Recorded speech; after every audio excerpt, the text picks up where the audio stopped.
Shut up and sit down. There you go.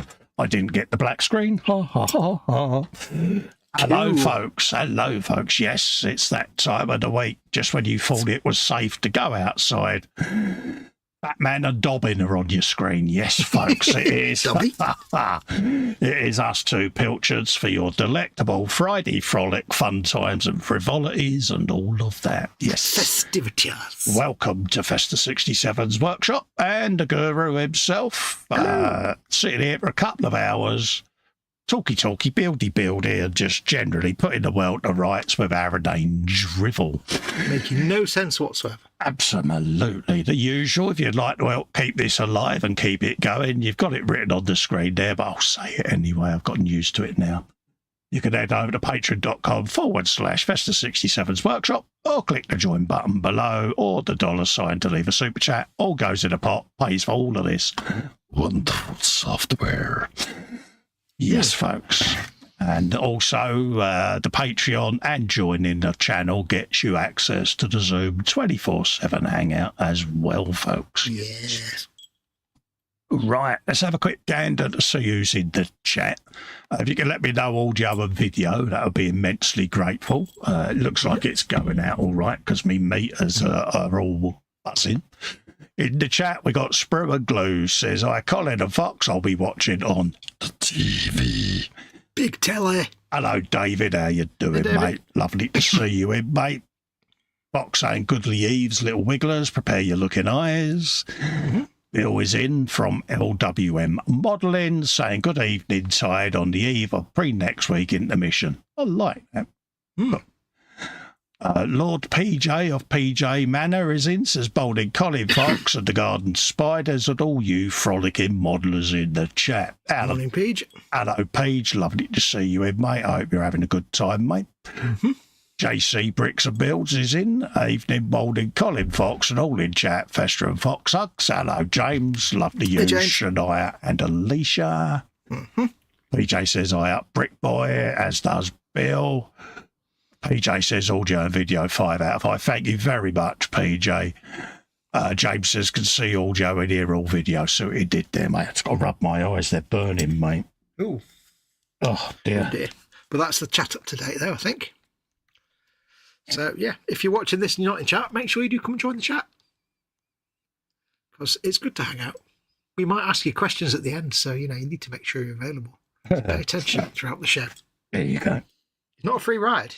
You might, No, there might be questions from the headmaster at the end, and detention at Fox's gaff, watching him sand Warhammer is the punishment. Yeah. Or sitting watching whatever the heck Mama Wolf is watching on ITV3, which is probably terrible. Yeah. Don't forget, folks, bench, belly, beverage, biscuit, banjo, baboon, balloon, and all of that. Billericay. What's on the bench? What's in your belly? What is your beverage of choice? And straight over to you. How's you and how's my mum? Also, if you're a tree, what kind of tree would you be? I'm fine, thank you. And my wolf is fine. And as always, she's fast asleep now. Oh, is she? She's proper in the land of Nod, is she? Early nights on stream nights. Yeah. Is that by choice, or is she tied down and in the sleeping bag? It used to be that she got shuffled off to bed, but nowadays it's difficult to keep her up past about 9 o'clock anyways. Yeah. It's all I can do to keep her up so she can drink things and eat things. And... His mum, if you was to lean her against the wall, you'd hear... Yeah. Oh, yeah. Should be gone. Sleep mode permanently. But other than that, nope, all fine here. Tonight I will be continuing to paint my Cromlech Orc Tiger Wagon. Oh, nice one. Tiger Wagon 2, which I started rusting up on the Wednesday show. The spider in the big web in Fox's garden says, "I heard Fox likes to waffle on the frolic. It must be true. It was on the web." That's what it did there. I went out to the driveway yesterday. Oh, go on, you finish reading the chat first. No, James says, "Wait, what? You mean we got to do homework?" Fox, PJ says, "What, there's going to be a test? Damn, I haven't done my homework." That's detention for you, mate. And tuck your shirt tails in whilst you're there. Yeah. Brush your hair. Bill says Fox gave her the cowpole. Yeah. Yeah.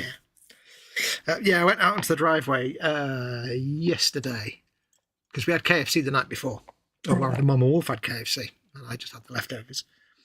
And we had like a few bits of chicken left over, you know, like half eaten, and some chicken, little chicken bowl things, little popcorn chickens. Yeah. So I put them in a little bowl and put them out in the back garden for the fox. So I went out and there were no spiders anywhere. There was a big all the ones that were living across the path had disappeared. I'm like, oh, well, it was windy and thundery, so I figured they've all gone hiding because of all the rain and wind. Yeah. So I went and put this bowl in the garden. And I got up this morning and the bowl was vastly empty, completely licked clean. Oh, wow. Creatures unknown, probably just the local cats, but it could have been the foxes. Yeah. And I thought, right, I'll go and get the bowl back. And I opened the back door and there's like 1,000 spider webs across the pathway. I'm like, blimey, you guys didn't waste any time coming back, did you? Happy days. All of them.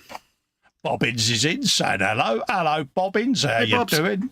Jeff Light is in, says hi, Cole Fox. Everyone in chat. Hello, Jeff. And a big hug to Maggie as well. Mm-hmm. Welcome. Marcus, the purveyor of the best beard in the world. Is in, King says, of the objects. hi, Cole and Fox and all in chat. Hello, Marcus. How you doing, mate? Hello. I could imagine him doing that Colesberg advert. The best lager in the world. Yeah, James says, hey to Jeff and hey to Marcus as well. PJ sneakily says to James, can I copy your homework? Well, you can't now, and now you've said it publicly, can you, Spoon? Yeah, Chapman, is that a catapult hanging out of your pocket, or are you just pleased to see me? That boy with the hair. Yeah. Attention. Blackboard rubber is now getting propelled across the classroom at 0 to 60 mile an hour. Yep. God, I lost count the amount of times in school I got engulfed by the dust of a propelled blackboard rubber striking me. Oh, yeah. I'd say all the times. Honestly, our teacher was better than that American sniper bloke, mate. He could launch a blackboard rubber from 200 metres away and it would still go on target. I reckon it had GPS before GPS was invented. The TPS, Teachers Positioning Services. Well, our metalwork teacher used to throw chairs, if you I think that he was a test body for GPS in its early iteration myself. Oh, yeah. Yeah, we had proper hardcore metalwork teacher that came from Yorkshire. Marcus says, oh, please do that again. Marcus, purveyor of the best beard in the world. Oh, you're coming in here. Oh, deeply. Oh, dear. Okay, moving on. Where are we? JC says, I haven't done mine. I'll copy Alicia's and pass it over. What a bunch we've got, eh? What a bunch. Yeah, well, that's certainly a word you could use. I know, I was figuratively trying to figure out a way of doing it without blurting out a naughty word, but you were trying. You kind of started the sentence and thought, "Oh no, I have to finish this sentence." Yeah, it was like, things I wish I hadn't have started. Yeah, yeah. We're lucky. We've got a lovely bunch of people that come in. Lovely bunch of coconut. Wait, what? If they can put up with 2 hours of our inane drivel, they're better people than I am. Either that or their therapist is very, very good. Yeah. They're just a lovely bunch of coconuts. Bill says, teacher on student violence. Tell me you were in school during the 70s and 80s without telling me. Yes, I left school in 82. Yeah. Was caned multiple times. Not proud of it, not ashamed of it. It's all part of the learning process.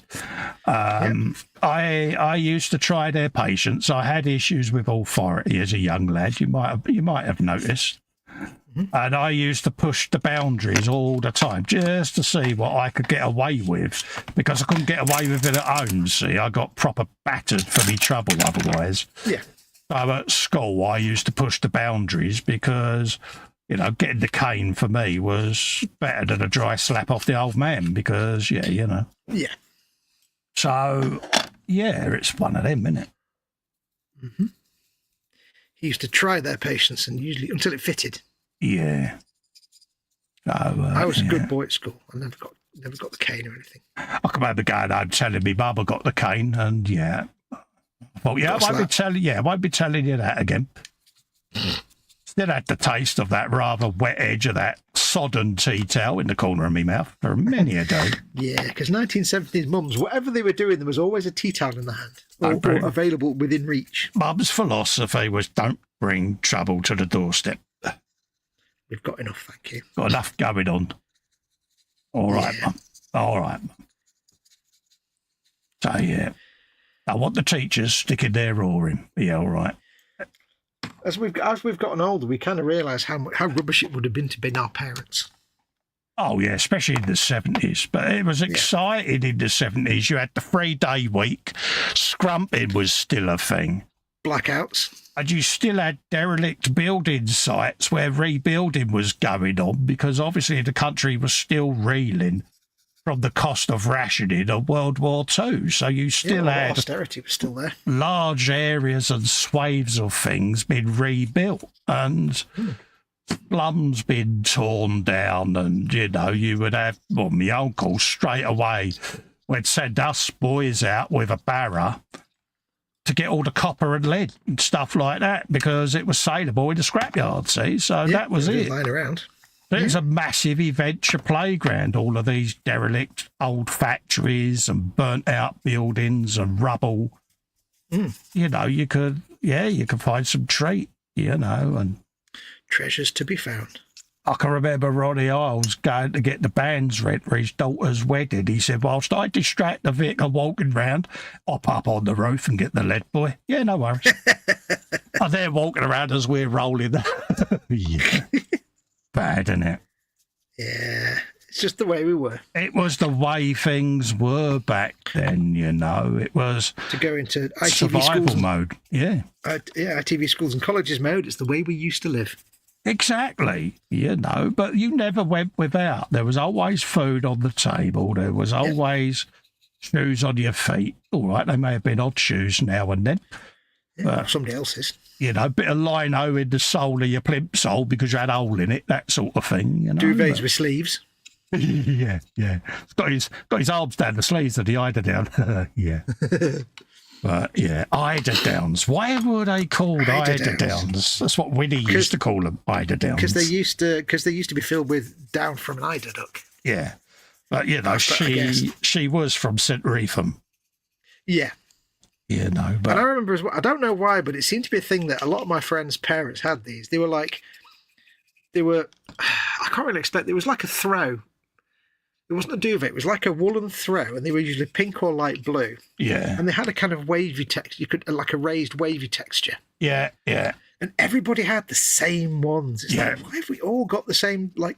There must have been a job lot. Was it a Ronco? Ronco Presents. No, it was probably like a Habitat or something. I don't know what it was, but it was like just like a wavy pattern like that. I can remember when my mum bought a button ear. Everything that had a button on it had one of them button ear things poked in it because she just wanted to play with it. It's like, Mum. Yeah, I remember button ears, yeah. She ended up doing a blouse. It looked like the Pearly Kings T-shirt. You know what I mean? It's like, Mum, you're getting carried away now. She used to love them adverts. When I was at secondary school, I was actually responsible for sorting out my own things like buttons and stuff. Believe it or not, me being totally unpractical about everything. Yeah, I was going to say, when did that stop? That was when I was young and able to do such nonsense. Yeah. I had to hem my own pants and everything. Couldn't do it now. Oh, yeah, I had to do my own hemming and that. I must admit, I am the one they come to in the house if they need any sewing doing. Well, when I say hem my own pants, I mean it was that magic stuff you iron in. So it's not exactly WonderWeb, yeah. WonderWeb, yeah. Yeah, that stuff, if you have a minute micromillimetre poking out, it will flay the skin off the area it rubs against. Oh, yeah. And it'll last about a week anyway before it just flops about and you get big baggy trousers again. Yeah. How many people had a mum that discovered spray starch and went to school with a shirt collar so stiff that it basically... bent their head into a different shape. Yeah. It could slice paper. Yeah, you look like a Victorian walking down the street with one of them big rigid collars on. It's like, yeah. God forbid they ever did your Y-fronts. Or you go to school with your new school trousers and they're just like, they're so crisp a crease that it literally would just like slice through wood if you walked into a door. When I started at senior school, my mum bought me a snorkel coat. Do you remember them?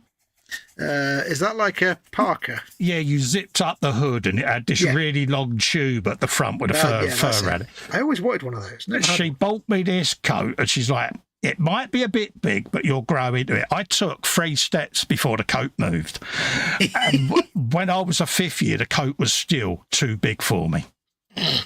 It was humongous, mate. I always wanted a Parker because I always wanted the tube, but I never got one. That coat would have been baggy on Brian Blessed, mate. Brian Blessed! Yeah.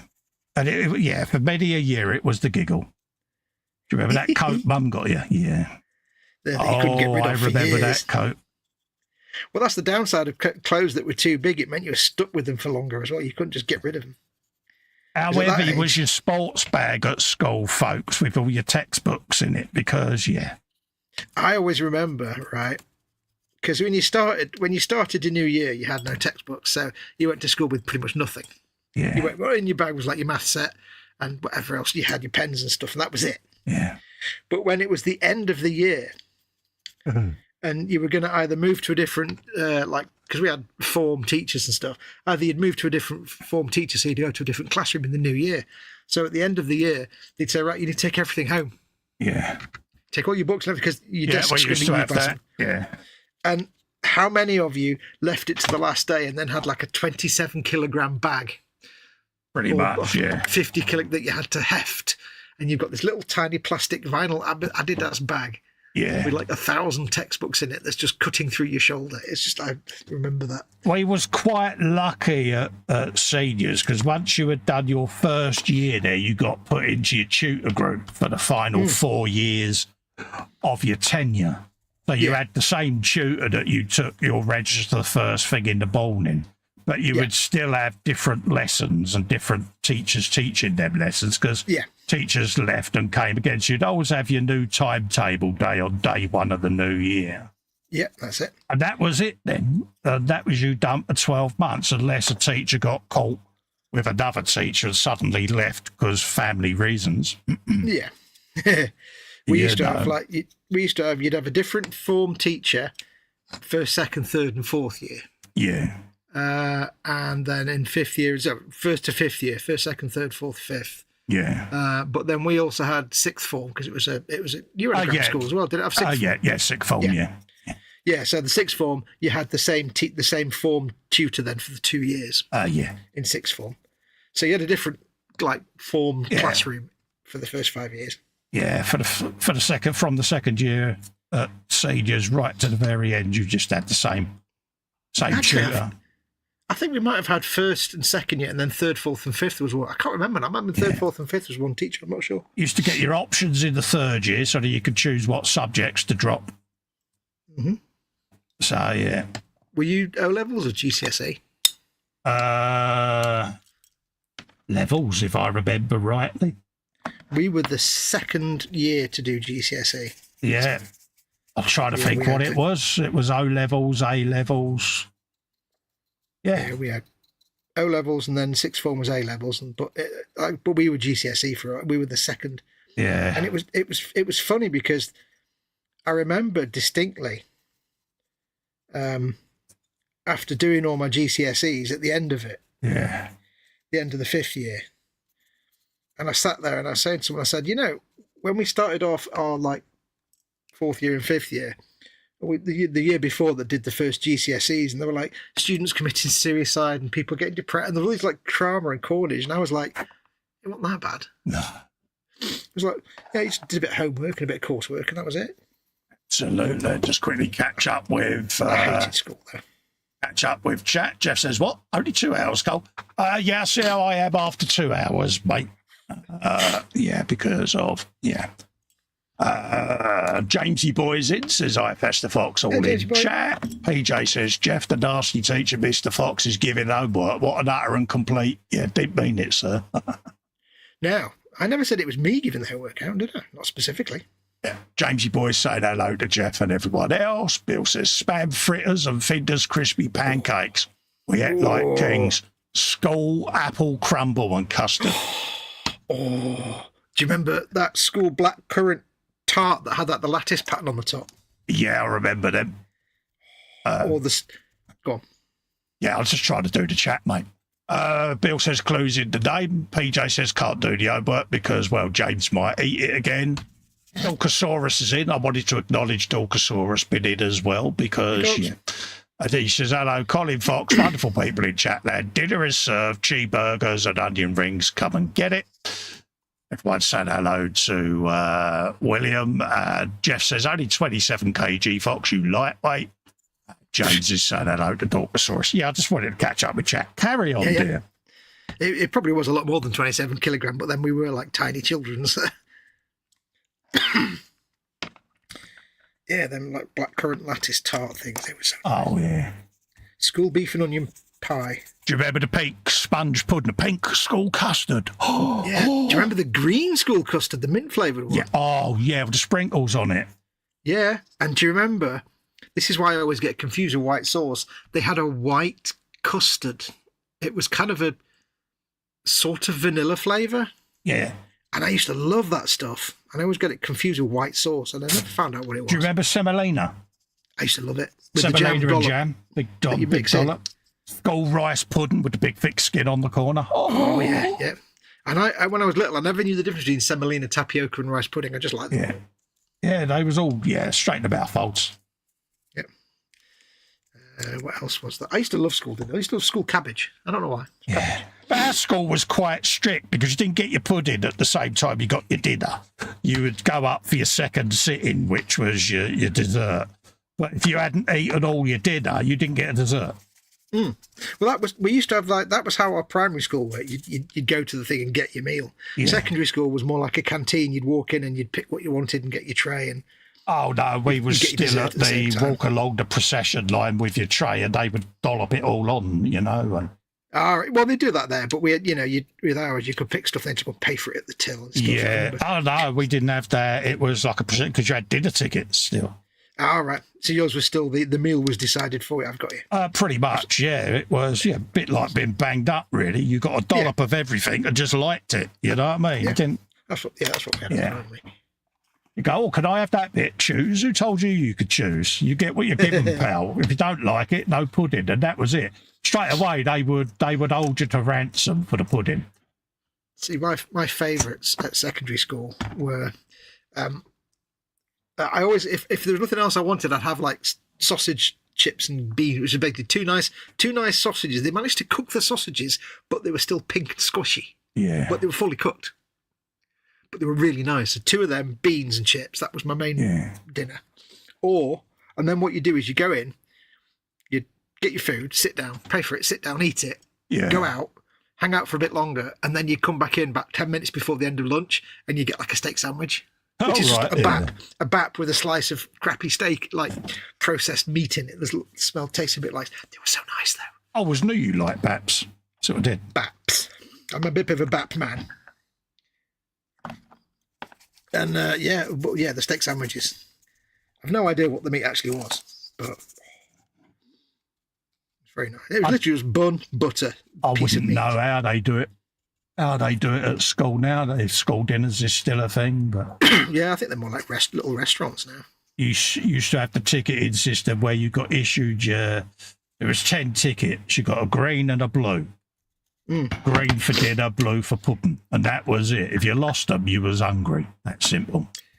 Yeah, I think I had that, but for kids that couldn't afford to pay for the school meals. The kids couldn't afford it. Their tickets had a big punch hole in the middle. That's how you do with all the poor kids. Yeah, because they'd never show their dinner tickets. They'd always be in their pocket, and they would stealthily hand them over with their thumb over the hole. Yeah. Right until the last minute. And it must have been awful because no one was going to pick on them because, at the end of the day, they was Brassic lint. They was Brassic lint. We only had 3 coins to rub together, not 2, so we weren't much better off. And good for them, Yeah. But you used to always take the poorer kids under your wing as well because if they was looking a bit thin because they weren't getting a dinner at home, you used to give them your dinner ticket one day a week, so we'd all take it in turns. Where we would give them our dinner ticket so that they could go and get a second dinner. Yeah. Because you just felt sorry for them, didn't you? You know what I mean? Yeah. It was the thing to do. And that's how we got to know, that's how I got to know some of my best mates back in the day because You know, they was from the towers, and, you know, people were a lot poorer in the towers, you know. So, yeah, you'd notice it whether when they was a bit tired, a bit this, a bit that, nodding off in class because they were so hungry that they were like, yeah. So, yeah, he's giving me dinner ticket. And of course, you had to break the ice with them. Look, there's me dinner. No, look. You look hungry, mate. What did you have for dinner at home? Oh, I don't get them because, yeah. All right, well, there you go. There's my ticket. You'll get a different one tomorrow. Welcome to the family. You know, and that was it. You'd have to worry that you were trying something on them, you know. No, that was it. Some sort. And you took them under your wing from that moment on until you left school. They was part of your little clique, and they was left alone, you know what I mean? Anyone that bullied them had to deal with, you know, another 19 people, so... Nice. And it was, you know, we didn't want anything from them. It was just, for us, it was the right thing to do. Yeah. Most kids wouldn't have thought that way, sadly. Yeah. I can still remember my mum getting pinned down in your way by the electric meter. Oh, yeah. She used to have to, she was a dab hand like Willie with the bone-handled knives. Do you remember the big rounded kitchen knife? Yeah, I think we've still got some downstairs And somewhere. we still got them in there, but she used to be able to put it in the electric meter and slide it right in because the blades was flexible and tap the meter so that it registered coins.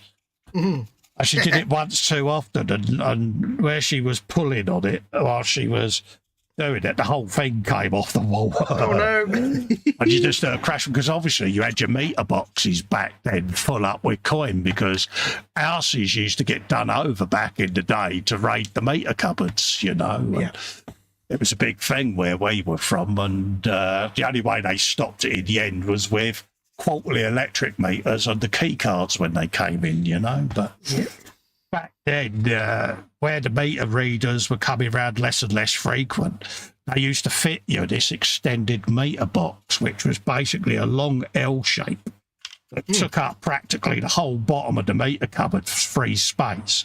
But of course, when that was full of, you know, 10 and 50 pence pieces, that weighed a fair old bit. Yeah. But yeah. And your mum, of course, is like 3 foot tall. Exactly. So she's had a go at it with a bone-handled knife. I can remember, who remembers these? We was with a company back then called British Relay. And it was the precursor to Granada TV rentals. Oh, yeah. And you had a TV that had a meter on the end of it with a dial. Yep. So you'd put your coin in. I can remember coming home from school, seeing the TV upended where Mum was there with a bone-handled knife, giving it a jiggle so that she could get a bit of free telly for the night. It's funny how it's a universal thing that when I was a kid in the 70s, anytime someone needed to fiddle with something, it was always a bone-handled knife. Bone-handled knife would come out, yeah, I've got something just right for that. Boom, out it would come. We've still got them, and nowadays they're just relegated to, I've got no other knife to spread some butter with. Still the best thing to undo a flathead screw on a door. Yep. They're just kind of rounded, aren't they? Yeah. Yeah. I remember them. Jamesy boy says, luckily we got to choose what we wanted, but I didn't really have school dinners. Went to local butcher, roll and square sausage. Oh, yeah. Tomato ketchup, fried onions, 45p. Lovely. Yeah. 45p. Natasha's in, saying hello to everyone. Jeff says, Natasha. yeah, some of them posh bully kids got sorted. Yeah, us poor kids all stuck together, mate. You'd always get, especially if we had a couple of them where they had got kicked out of the public school or the private school up the way there. And because they was misbehaving, none of the private schools would take them, so they got sent to the ordinary school with ordinary folks. Of course, they would come in with their posh boy, holier than thou ways and would get educated into the way of doing things, you know. Yeah, and they get educated into the East End way. they had what we used to call adjustment therapy. Yeah.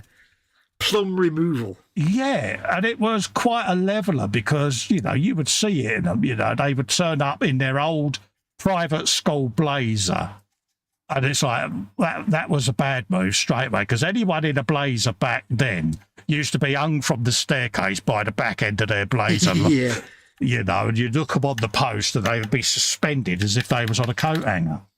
Yeah, we used to have blazers. That was our uniform. Yeah, it was our uniform, but none of us wore them of like a protest. Of course, any kid that wore a blazer, they was targeted with his blazer, be hanging from that, and that was it.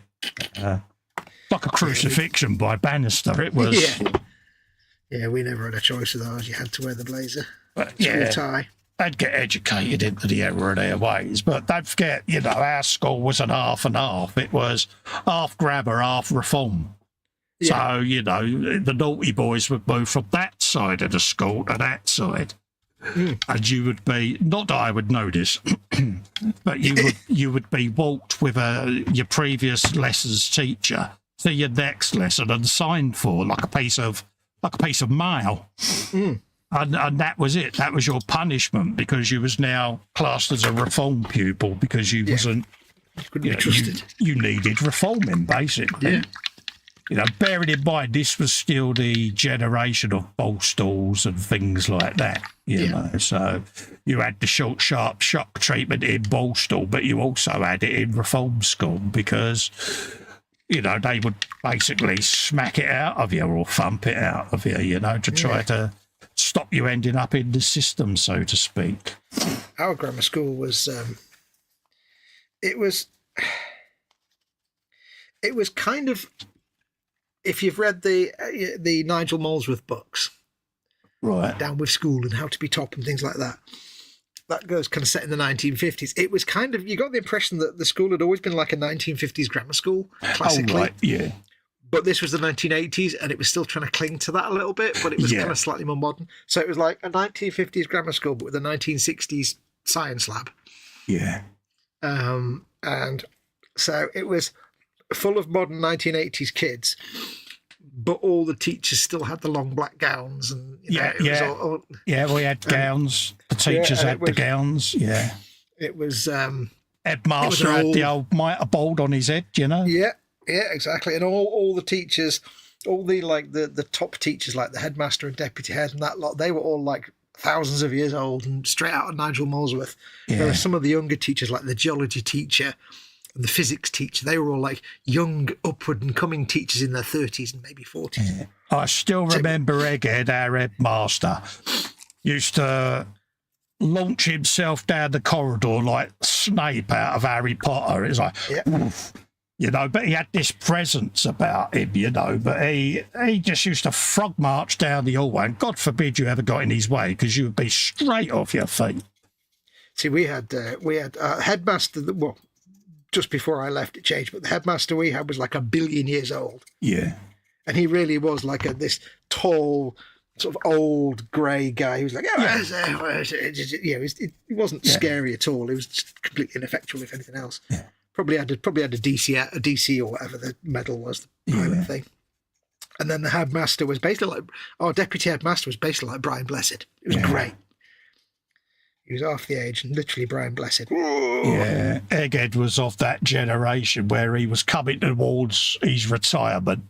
So he had been teaching since year dot. So he still had that mindset of heavy corporal punishment and beat it out of them and all of that lot, And so the teachers themselves picked up a lot of that from him. Yeah, we had a few teachers that tried to be slightly modern in the 80s and not go down that route, but he would end up battering them into submission or just keeping on at them and that break their wheel, so to speak, so that they ended up being the same. Yeah, I think the cane and stuff like that had gotten rid of at the time I got there, but he was unceremoniously removed. He was there one day, gone the next, and there was a few clipboards walking around the school and tooting and tutting, so he just disappeared. That was it, gone. Yeah. It's like, what happened to him then? I was just dying of old age. No, he was still alive, but he just got, how can we say it, unceremoniously ousted. Yeah, pushed into retirement. Well, our deputy head was awesome because he was probably in his 40s. So he was like Brian Blessed. Yeah. But he was the kind of person that, as in Brian Blessed, he was a large round fellow. Yeah. And if he used his loud voice, you were in trouble and you literally pooped yourself. Because he wasn't scary, but he just commanded authority. But if you weren't in trouble, he was such a lovely bloke. He used to got on with all the boys and laughed and stuff. And he used to give every single student a nickname. Yeah. Like, there's probably like 600 boys in this school. And he'd give every single one a nickname, and he would never forget them. Yeah, it stayed with you throughout your duration. Yeah. For some reason, mine was Morris. I was called Morris. My friend, this friend of mine called Julian, he was that boy with the hair. Yeah. Literally, he would just shout down the corridor, "That boy with the hair, come here." My friend Martin was Robert, and all these different, and he'd never get them wrong. Like hundreds of school of kids, and he'd remember every single one of them. And when he died after I'd left school, about 2-3 years after I'd left, so many students, myself included, just went to his funeral. Yeah. Because he was so loved. He was such a great guy. Which you don't often say about. I hated school, but some of the teachers were awesome. Well, some of them were really good people. Because they would see through the facade, they knew there was trouble away from school. I would try to filter you in the right direction because they could see that it was impacting you. Yeah. But, you was on that slippery slope and you had to learn the life's lessons yourself, didn't you, back then? Yep. But they would do what they could for you, and they knew. But back then you didn't have things like Childline or anything of that nature. Kids didn't know anything. Parents just battered the kids, it was the norm, it's just how it was. And you thought everyone was going through it. And but of course you saw authority and would rebel against it. Violence doesn't solve anything, does it? Let's be honest. No. So, they would try to take that out of you. And I wasn't the only one, there was a few people that had stern upbringings there, but we was all pretty much the same. We all resented authority because of it. And looking back, it must have been quite difficult for the teachers because they've been there for generations and they've seen generations of young men come through their system, go off the straight and narrow so they was only trying to help you. Yeah. As a young teenager, you don't see that, do you? No. That's the thing. I mean, nobody becomes a teacher because they want to become a teacher because they love to teach. They could, because they want to get richer. They teach because either they want to teach or they want to help people. We used to have a deputy head called Rugless, and he used to walk up and down the corridor whipping his cane around like Indiana Jones's whip. Oh, yeah. And I still remember a bit like, do you remember Pink Floyd, Another Brick in the Wall, the video? Yeah.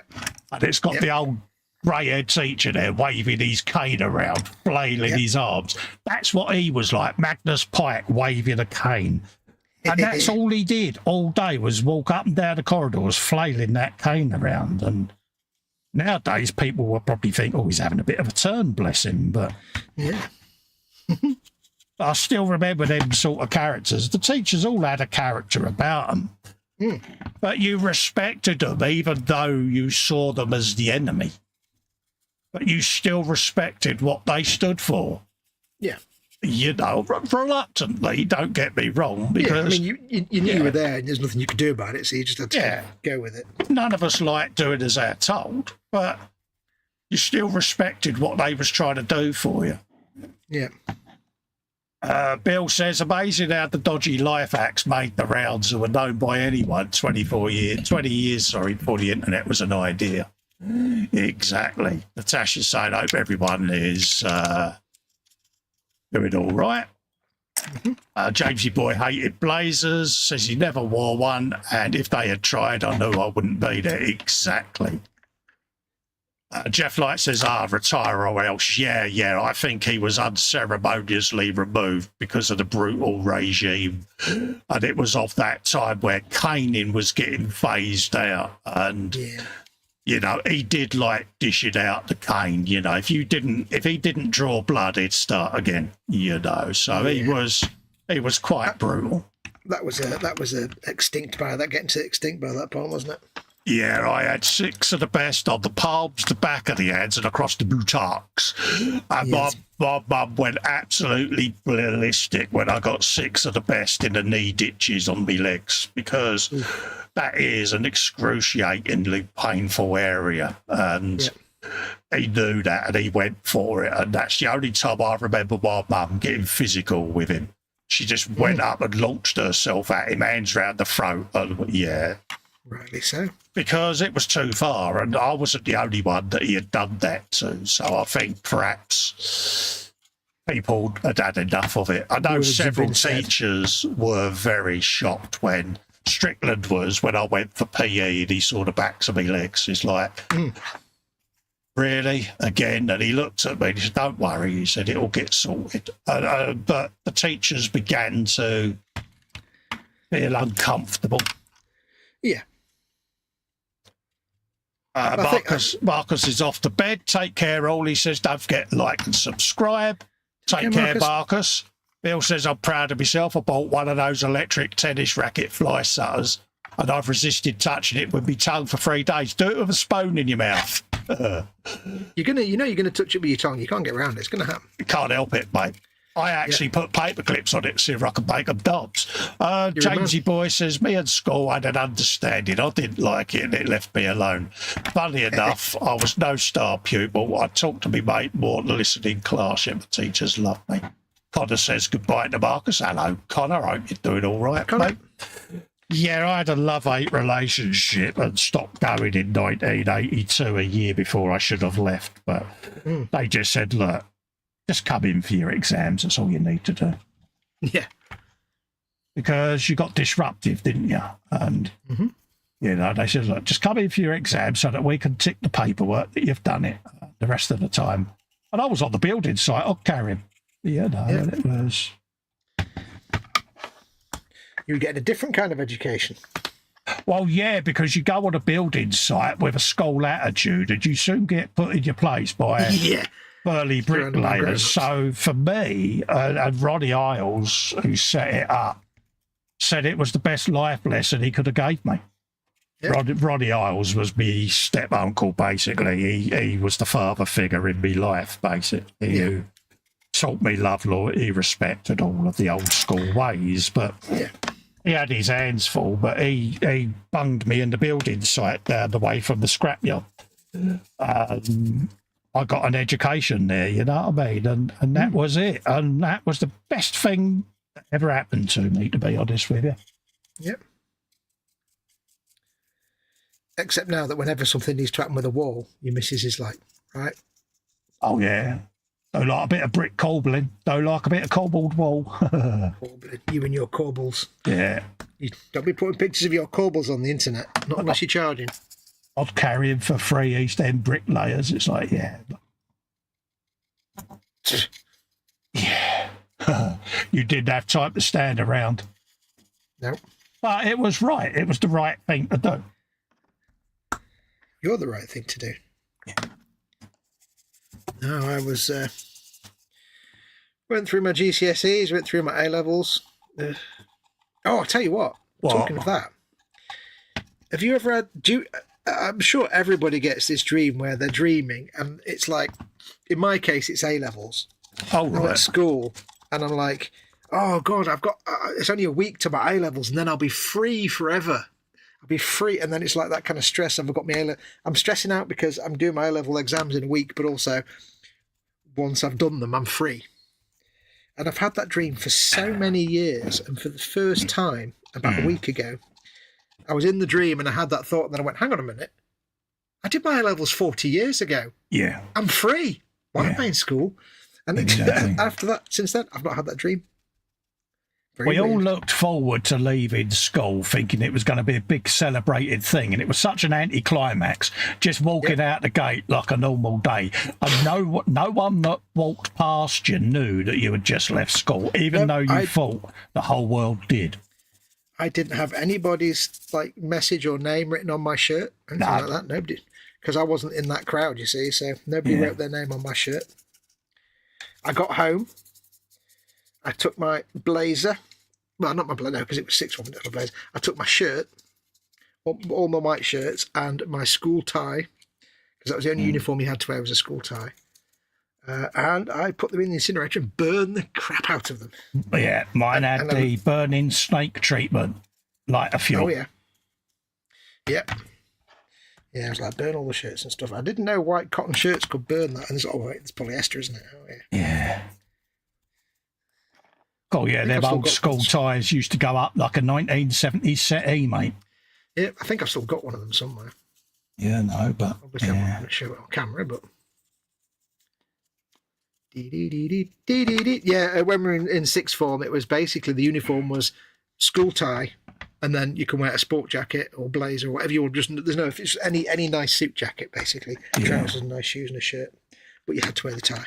Yeah. I'm to my orange phase on the rust now. How are you getting on with your? I'm all right. I'm just getting rid of any last minute seams and hanging stuff on the pegs because I want to see whether I can get this in the spray booth this weekend. I know I said it last weekend, but I got called to Micro Mum, so Micro Mum comes first. Yeah, so exactly, absolutely. So I didn't get to do it last week. I will endeavour to have a go this week.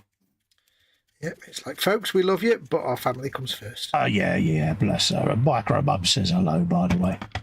Oh, yeah, Mama Wolf, I said to Mama Wolf when she was going to bed, I said, have you got any message for Fox and the people that were watching? She did a great big burp. Yeah, and what did she say when you said, have you got a message for Festa? See what I did there? Every time I say that, she always like burps or farts or something. Yeah, but I know she's in a good place if she does that. If I don't get flicked the bean or the bird by your mum, I know she's not herself. The other day I says to her, have you got any message for Festa? And she went, I'm going for a great big poo. Yeah, that's good enough. I'll pass that on then. Yeah, that's good enough. I'm happy for her. Earlier on, she went to the loo earlier on, and I'm in the kitchen making her a brew, and she's in the downstairs toilet.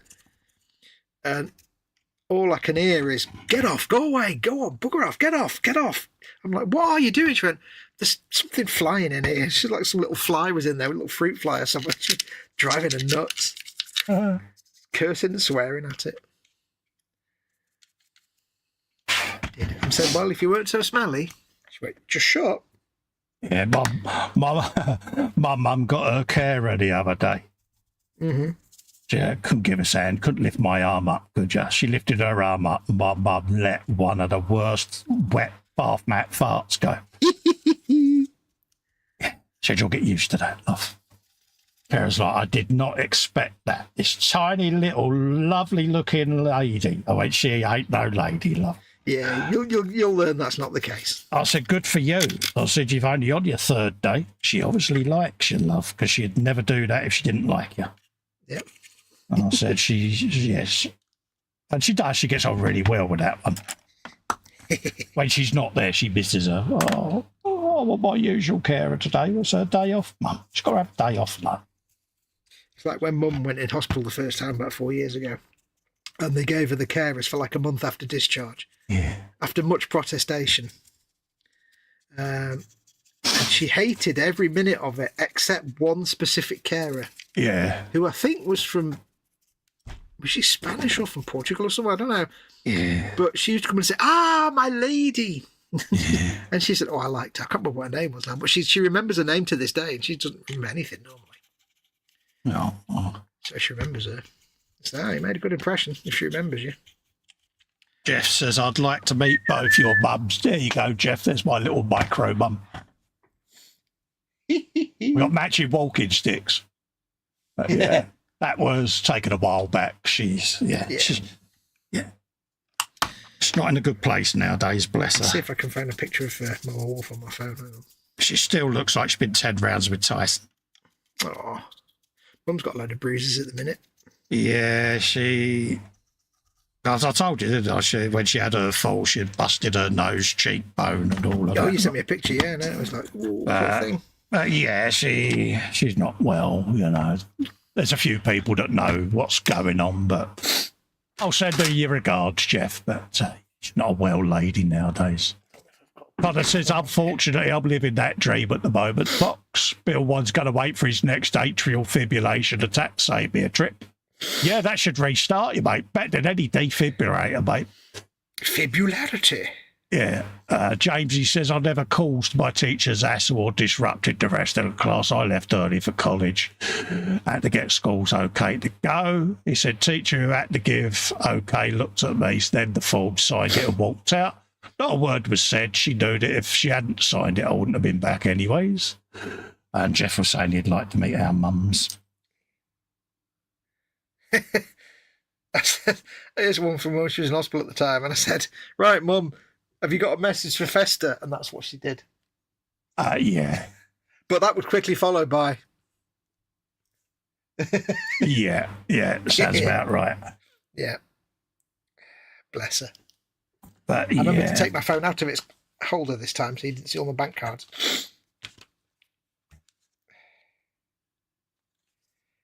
Bless her. There you go. Mama Wolf has now been seen on the interwebs. I know, scary, isn't it? She's also about 3 foot tall. Yeah. Well, maybe a little bit taller. 4 foot.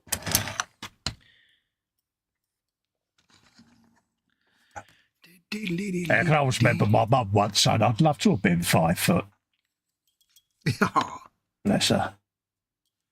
Jamesy Boy says, I never caused my teacher's hassle or disrupted the rest of the class. I left early for college, had to get schools okay to go. Teacher had to give okay, looked at me, then the form, signed it, and I walked out. Not a word was said between us. She knew if she hadn't signed it, I would not have been back. I might have just read that, mate. Oh, did you? Sorry, I was looking for a picture. Wasn't paying attention. That's me, my bad. That's all right, mate. You did a Festa. Feels so good when someone else does a Festa. Yeah. It's like a Festa and a Ted all in one. I don't know if you can see the difference now, but I've started using the Riser Rust. And I'm getting the more orangey tone. It doesn't really come out on camera, but I'm getting the more orangey tone of That's rust. all right. You have my undivided attention, dear. I'm showing the viewers, don't worry. Yeah, I'm getting the more orangey tone now rather than just the sandy colour. Believe you me, I'm not worried. Natasha told her mum one day, I love you soon instead of love you too. Now we use it every time we see each other. We laugh. Last time Mum was in hospital, she was sitting in triage waiting. And I heard 2 nurses talking. And one of the nurses had been working in reception in A&E. And she said, I don't believe what I just did. She said, what? I said, some guy came and asked for directions. So I gave him the directions. And he said, okay, thanks very much. And she went, okay, love you lots. And he was like, oh, I had to come in here because I was so embarrassed. I don't know why I just said that. Love you lots. She said, did you know him? He said, no, it was just a random bloke asking for directions. Oh. It's like when they call the teacher dad, isn't it? Or something. It's like, oh no. Yeah. Hold on that. I can remember once there was a knock at the door. This was when we lived in the flat. And I went to the door, signed for the pass and walked back. I realised I was stuck. Yeah.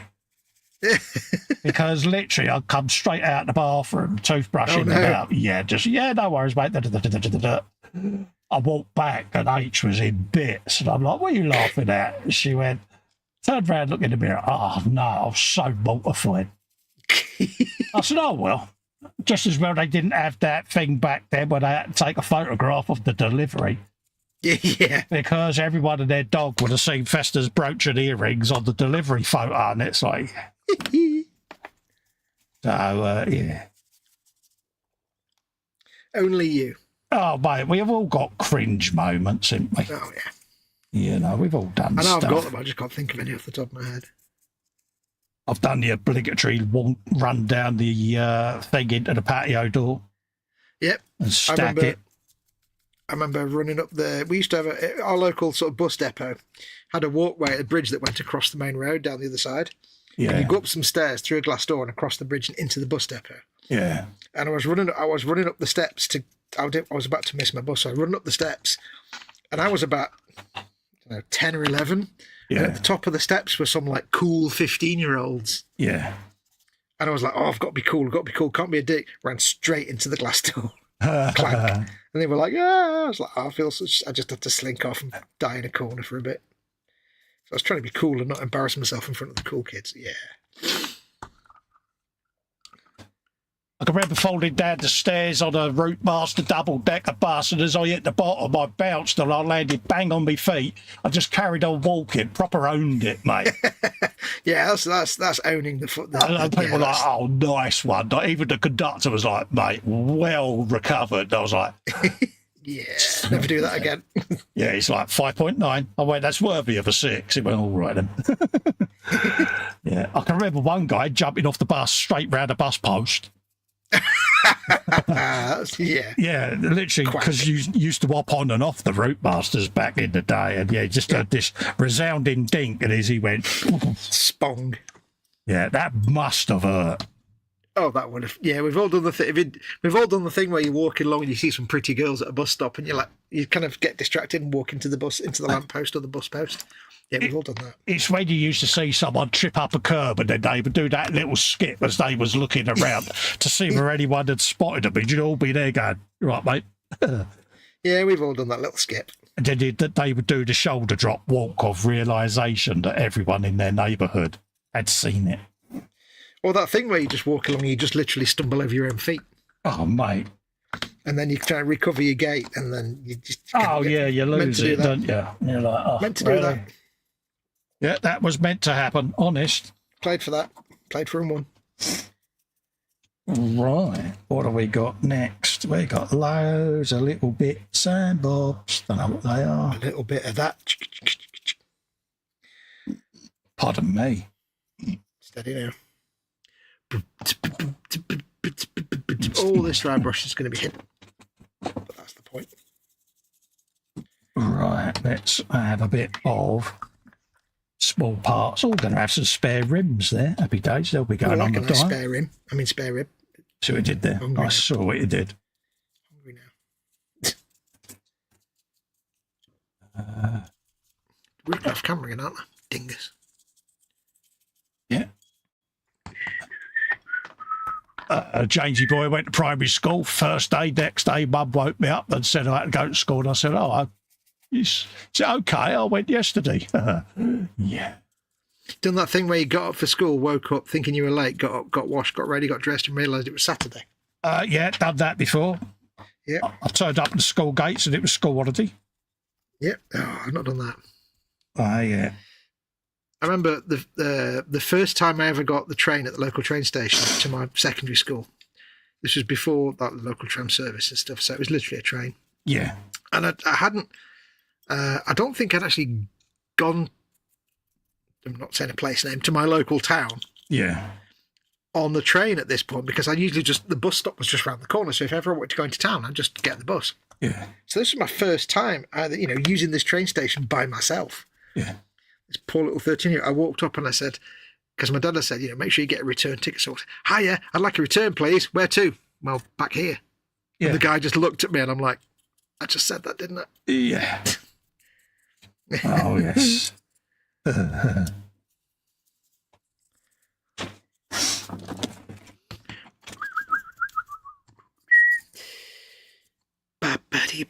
Yeah, we used to get a red bus rover back in the day for the schools. So you got around in London, you get the red bus. It's a bit like what an Oyster card is nowadays, I suppose. Yeah. And it allowed you to go around all the different zones on a bus or tube or whatever. So you'd go in, a bit like a lottery scratch card where you used to scratch it off. Yeah, we had clipper cards. Yeah. So still remember them, the bus rovers. I was quite surprised that clipper cards existed outside of the UK. They were in America, I think, and Canada. Because it was quite fun. You used to get 5 fags of the bus rover.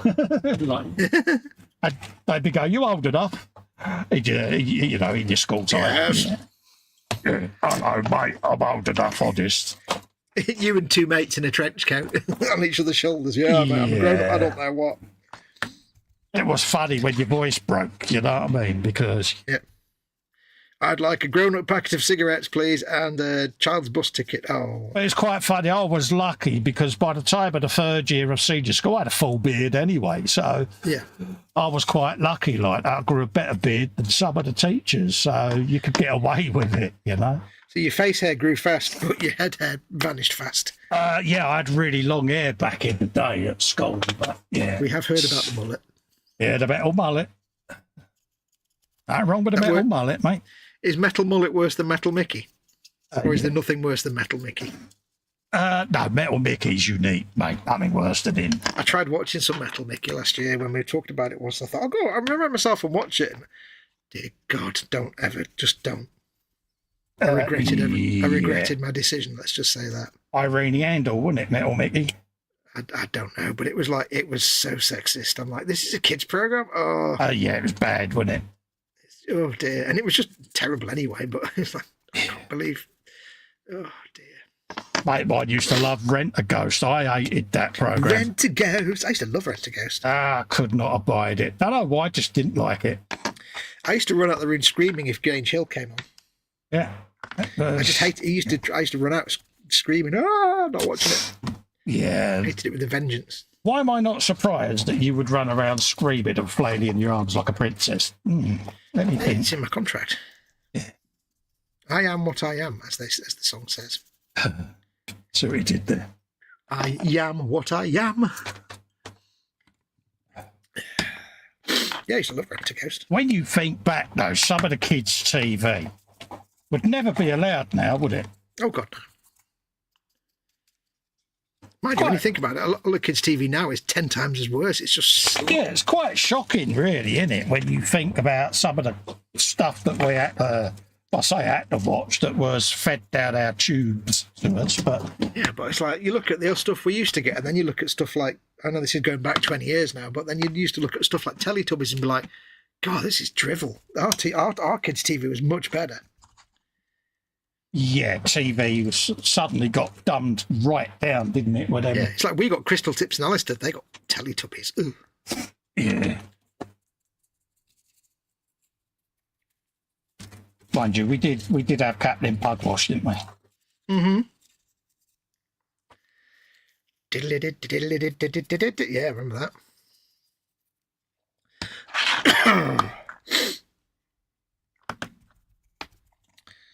But then we got cool stuff like Dogtanian and Round the World with Willy Fogg, which the tune's now gone into my head. I encourage everyone to go up onto YouTube after the show and look up the theme to the opening titles to Round the World with Willy Fogg, and please then tell us how long it's stuck in your brain for. I can't sing it, obviously, but it's in my head. Can't remember it, to be quite honest with you, mate. I can't remind you, but look it up afterwards. You'll thank me. You'll thank me. Yeah, right, okay. And then there were like the regular serial cartoons like Battle of the Planets and something whatever in the Cities of Gold, but I can't quite remember the name. I never quite got that one. I watched it, but I never quite understood it, and I've forgotten most of it now. I remember the character was called Esteban. Mysterious Cities of Gold. Oh, right. One of them, 35 episode seasons that lasted forever. Yeah. Like D'Artagnan, it's like 26 episodes, but when you used to watch it every week, it'd be like one of those forever TV programs. They made a second season of that, and it was terrible. Well, it's a bit like Fawlty Towers, isn't it? There was very few episodes made, but they repeated it so many times that you thought actually there was series after series. But I mean, it was only one season, wasn't it? Well, Street Hawk, 13 episodes. God, Straight Hawk, now you're talking. God, that was that's what years gets me ago, right. wasn't it? 13 episodes, and yet they still syndicated it to teach. So, like, people like us in the UK got to watch it on a Saturday morning. Yeah. It's like, yeah, we made a melon. It's terrible. We only made 13 episodes, but we'll still sell it. Yeah. Bit like that really bad, poor attempt at a Blue Thunder rip-off. Can't remember what it was called now, but Blue Thunder, I think. It really wasn't a good helicopter show, to be quite honest with you. There was only one. If I remember rightly, Blue Thunder lasted for what, one season, 2 seasons? Yeah, but less is lasted more. for years and years and years. Yeah, but Airwolf isn't that. Come on. Airwolf's great. No, it's not. It did. Airwolf's got Ernest Borgnine in it. It's by default. Airwolf's just namby-pamby helicopter attempts. You know, Blue Thunder had a bit of spice and a bit of grit. Blue Thunder bombed. You know, at the end of the day, yeah, I know, because it was a super duper megacopter full of bombs and bravado. Was it just too good for people? Is that why it failed? Yeah, it was just too advanced for the mere minions to understand. Yeah. Was Airwolf just too lowbrow then? Was it? James Farentino, if I remember rightly, Airwolf. Yeah, and then they put him on Seacrest DSV, and that also died a death. Yeah, that wasn't great, was it? I was like, yeah. The only thing that the great thing about Street Hawks. The only good thing about Street Hawk was the fact that Tangerine Dream did the theme tune. Do you remember the one with Cyber McCorkadale called Manimal? Yeah, Manimal. Yeah, there you go. See, that was quality television back in the day. And then there was the one with, I forget what it's called. The guy that's like he's digital and he's got a little sidekick called Cursor. Oh, and he had yeah. And he had like a Lamborghini, which was just a normal Lamborghini with like neon reflective stripes down it. Yeah. 90-degree corners. What's it called? Not Digiman. It was called. People in chat remind us. Automan. It was called Automan. Actually, I saw an episode of that the other day, and I read about it. And apparently, the story was quite deep, and I never knew it. I watched a rerun of $6 Million Man. Oh dear. Oh dear. Oh dear. We all remember it as kids thinking it was epic television, because I had the $6 Million Man with the rocket launcher and all of that lot. I had the Oscar spaceship. Goldman with the exploding. That's what I mean. The rocket launcher with the exploding briefing. Because the rocket that turned into the operating theatre. That one. Yeah, that's the one. Still in a box up in the loft. And I had that, Oscar Goldman, Maskatron. Yeah, Maskatron. I never had Oscar Goldman, but I had the Oscar Goldman Maskatron.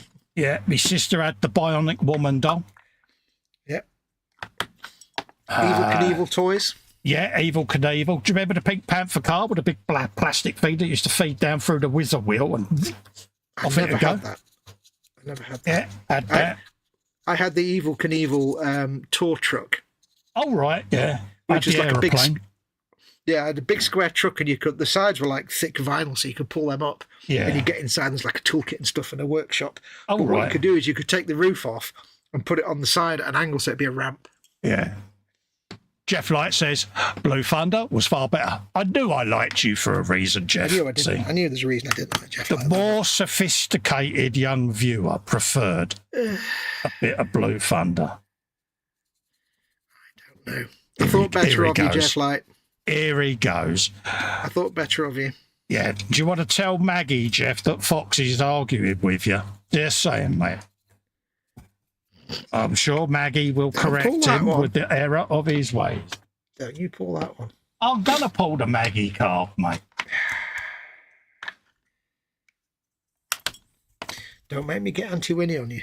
Any way I can get someone to get one up on you is going to happen, mate. Tell Anti-Winnie. Don't you try and use my Auntie Winnie against me, mate. Mama Wolf tried to use Anti-Winnie against me the other day. Is she? Oh, good girl. Yeah. She was like, come on, get up. You need to get up and have a cup of tea. I'm going to tell Anti-Winnie on you. I said, all she do is come around and take everything. She went, oh, yeah, good point. Notice how I don't pick him up and go, she's not that bad. Because, yes, she is. Yeah. In a lovable way. Yeah. If you ever get stickers made again, you need to get, amongst other things, some Anti-Winnie stickers of some sort. Yeah. Is it a bird? Is it a plane? No, it's not. Mind your kneecaps. Here comes Anti-Winnie.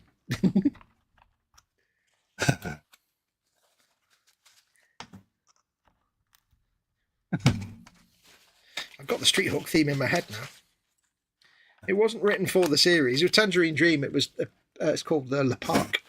Oh, right. They just used it. And the funny thing is, right, there's only a couple of Tangerine Dream albums I like, but I thought, I remember it was done by Tangerine Dream, so I looked it up. And the only other recordings I'd ever heard of it were taken directly from rips of the TV show. Yeah. So they always sounded terrible. Yeah. And I'm like, I'll look up the album. because I'm sure there'll be a better quality version of it on the album. So I went onto the online internet. Yeah. And I looked up, Tangerine Dream, Le Parc. And the whole album sounds great, except that one track, which just sounds like it's been recorded off a VHF 40 years ago. Yeah. In answer to your question, Hugh, yes, mate, because I used to feed the knot for the bootlace so that I had a dart on the end of it. And you'd always go into the shop and ask for a quarter of cola cubes because I had to get the ladder and go and get the jars down. And you would fire it across the counter into like 20 silk cups and put it back in your pocket. But yeah, it's all about French Dutch arrows. Remember the cane with the playing cards in the end that you used to hold a bootlace along and you propel it hundreds of feet down the road? I have no memory of that. Yeah. Fondly remember them. Down here, they was called American arrows. Don't know why, but they were. But if you threaded the knot of the lace on itself, you could actually tie the arrow to the lace. They used to have an old Dr. Martens lace that was a bit longer, and you could grip it, and as you flicked it, the lace would loop out like a fly fishing rod, and it would go straight over to the counter into the packet of fags, boom, straight into your coat pocket. This is good man call it. I used to love making them, mate. The police used to confiscate them off us. Because it had a dart in the end. It was classed as an offensive weapon because you could launch it down the street. And basically, where you had the knot, you used to wind it around the cane, loop the lace over the knot, and have it taut down the side, and you'd hold it by the tip. And then you would pull your arm right back and do like a slingshot, like David out of David and Goliath, Yeah. It kind of sounds a bit like a... what's that weapon where they used to throw spears with? It's got a funny name, like axolotl or something. Yeah, something like, pretty much the same thing, but shut up a minute. And you used to launch it down the street and you could get good 100 foot, maybe more out of it, easy, on a good day. But of course, as young kids, what would you do? You'd throw them at people, the local bullies from the other borough, so they became a weapon, didn't they? Yeah. But honestly, you could get stuff off the back shelf. Fags, tobacco for the old man, pipe tobacco for me uncle, so.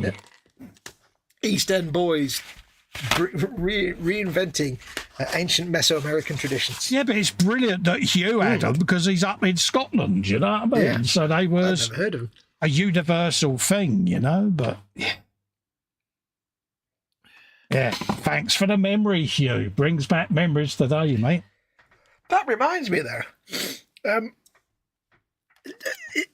It made me realise that it's not just me that, for some reason, was surrounded by bamboo canes in the 70s and after that, never again. Yeah. For some reason, bamboo canes were everywhere. You don't see it now, do you? No. When I was a kid, there was always a bunch of them in the garden, and at any point in time, if I'm playing in the garden, I would have access to at least one bamboo stick or cane. Yeah. It's like, I don't even know why, but they're PJ everywhere. says Chris Frank, Tangerine Dream, also did the theme and incidental music for Babylon 5. Oh, nice factoid. Yes. Yeah. Oh, I went through controversial, PJ. Blue Thunder, 1 season. Airwolf 4, that was 5 seasons of rubbish, PG. TV. Come on in, PJ, and enlighten us with what you would class as your type of TV then. See, Airwolf was so good it survived the entire cast leaving. Yeah. Not very well. Yeah. Not all said. But it survived. Right, that's all them rusted up. A rusty. I've not decided yet what actual colour to paint this damn thing. Oh, you're still undecided, are you? Yeah, but it's kind of crunch time now because it's time to do the base colour. Yeah, you can't get out of it now. Can't wheedle your way out of it. First, I shall scrape some CA glue off this thing while I think with my brain. To keep the boxes active. I've rusted everything, I think so. Yeah. Where's there?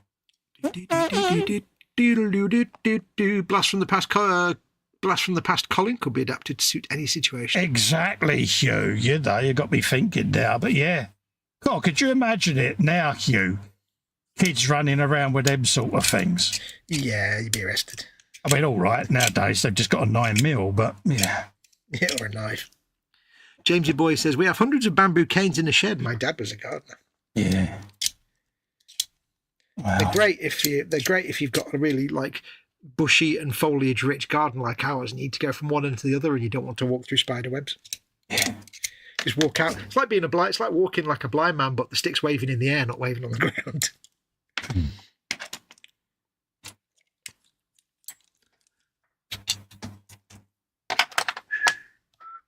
Yes, amazing we ever made it out the 70s alive, really, isn't it? It's true. I mean, the stuff we used to eat, the japes we'd get up to, the things we did to ourselves, basically 10 years of falling out of trees. And somehow we survived. Yeah. Playing in dirt. All the, industrial, horrendous levels of like military grade crispy pancakes and things like that. It's not good for it. Not good for a growing lad.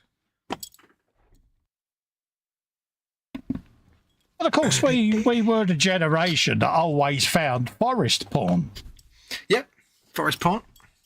Or woodland porn, depending on your location. But yeah, is it still a thing? Forest porn. The kids go into little wooded areas nowadays, or is that? I don't know, but you used to always find a stash, didn't you? Yeah. Used to be even better if whoever had thrown it out had discarded a letter that had their home address on it, because you would take the forest porn back and you would put it on their doorstep. Oh, yeah. Just to see the look on their face. Thanks, but no thanks. Yeah, they'd open the door and there was their forest porn. It's like, yeah. Because you'd take the letter out so they didn't know how you'd found it was theirs. Mm. Right. Oh, yes. That was more interesting to us than actually the forest porn itself, was trying to figure out whose it would be. Yeah. The thing is, though, just looking back now on what forest porn actually was, porn, that's one thing you can't explain to young people now, is what porn was like in the 1970s. Yeah. It was terrible. Yeah, it was a glimpse of ankle. It was like the bloke always had the worst Zapata moustache anywhere and was probably still wearing his socks and shoes. Yeah. No one shaved anything. No, pouch of Old Alban. Yep. You wouldn't want to look at. If you was really unlucky, she had flake pipe tobacco. Yeah. Oh dear. But you wouldn't want to actually. You wouldn't want to willingly see. Oh yeah. Forest porn, 70s porn now. It's always that same bloke who had been in the Joy of Sex book. The geography teacher with the hippie hair and the beard. Funnily enough. Randomness. I actually read an interview the day from the guy who drew all the artwork for the Joy of Sex. Yeah. I didn't realise it was Chris Foss, who is well known for doing paintings of starships and spaceships and stuff. Oh right. And he was telling stories about. He was basically telling into what the experience was like doing all this artwork. Yeah. And he said they were really, really pushed for time, and that they were trying to get models to come in and do that. He said, but we couldn't get anybody. Yeah. In the speed. So basically it was his mate and his missus that just ended up being the models for him. Yeah. Like, oh dear. Oh well, but he saw them in a whole new light. Well, in many new lights. Yeah. Right. I'm thinking. I'm thinking a grey, blue, grey for this. Yeah. Instead of doing an orc colour, do like a almost real world tiger, seeing as it's a tiger. Yeah. A mock tiger. PJ says, don't remember much of 80s TV, spent most of mid 70s to 80s in bars and pubs or going to watch brands at various Northwest venues. Good times.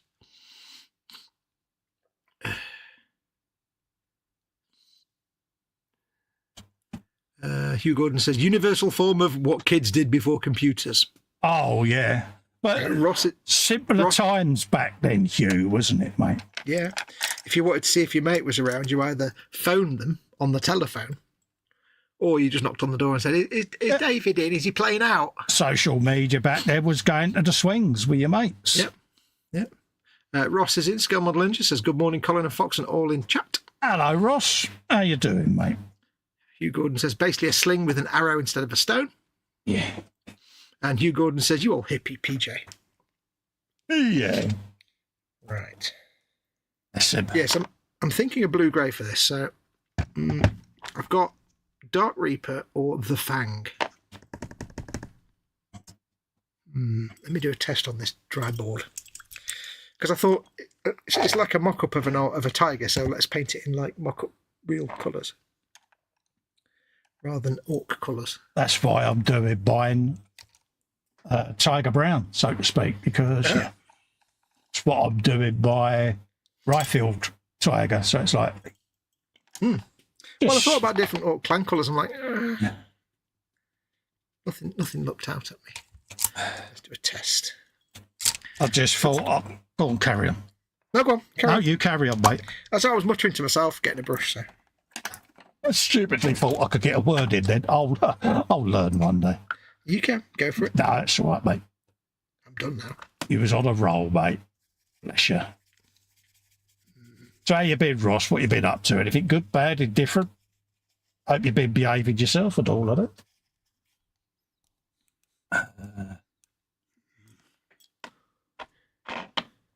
Try not to get the sprue caught round all of that lot over there.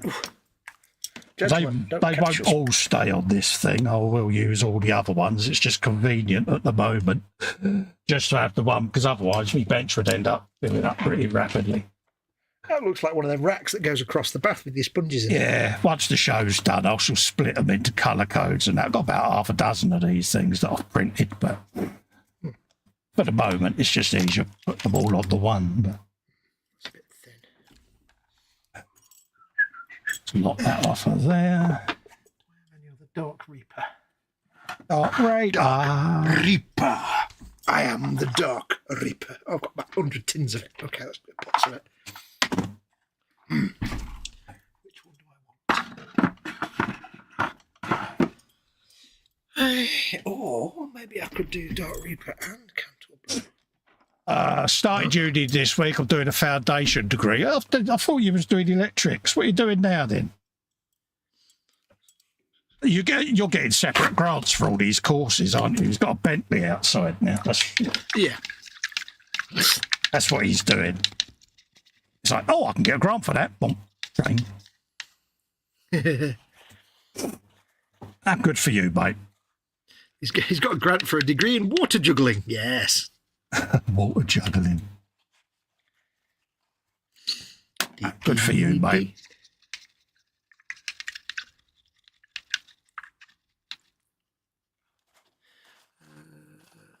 He says he's still working on the 132nd Lancaster. Oh, nice one, mate. That is a big chicken. Chicken of big velocity. What I need to know with Ross is how many times have you run round your house doing full-blown Lancaster noises? You know you've done it. Don't say you haven't. The moment you do a wing with an engine on it, it needs to be done, doesn't it? Yeah, we all know you have, Ross. We all know you have. Yeah. Ooh. He's there like Charlie Drake now going, but I didn't. I didn't. People are now going, Charlie, who? Yeah. Yeah. Hello, my darling. PJ's like, I know who you mean. Yeah. Right, I think I might go for Dark Reaper and a highlight colour of the Fang. I think you might have already said that. No, I think I've confirmed now. I've decided. Yeah. I wasn't sure before. Now I am. I'll probably hate it once I've done it, as soon as I've done it.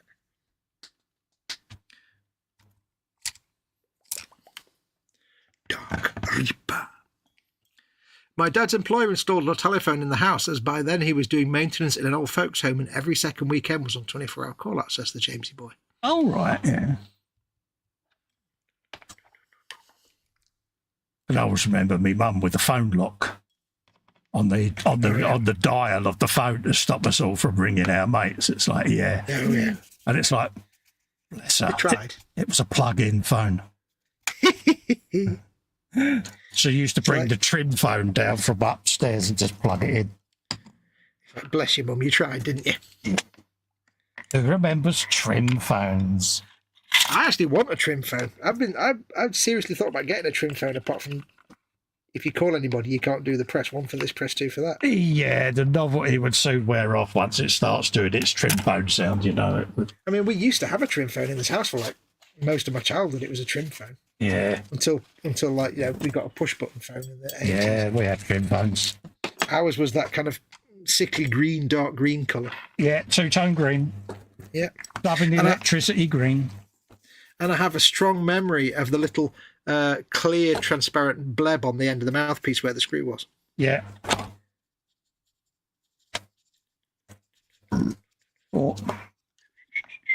For Devil's metal.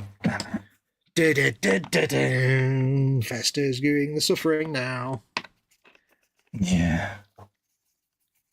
Oh no, look, folks. Ooh, sexy time.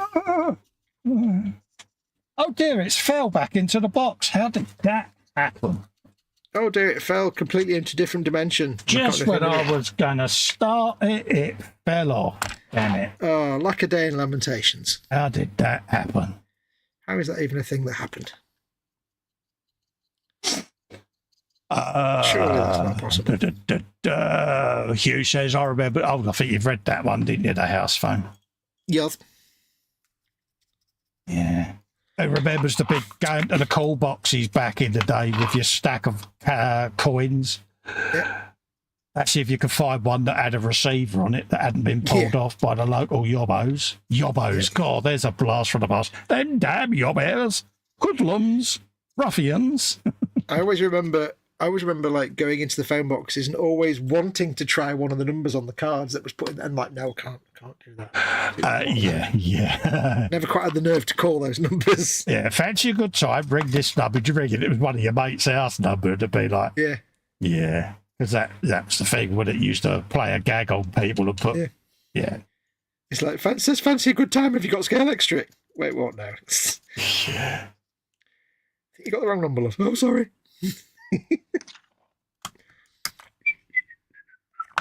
I can remember we had to explain to Charlie once what wife swapping was. Why would you want to swap your wife? One's bad enough. No, Charlie, it's no, come no. Yeah, and he's like, really?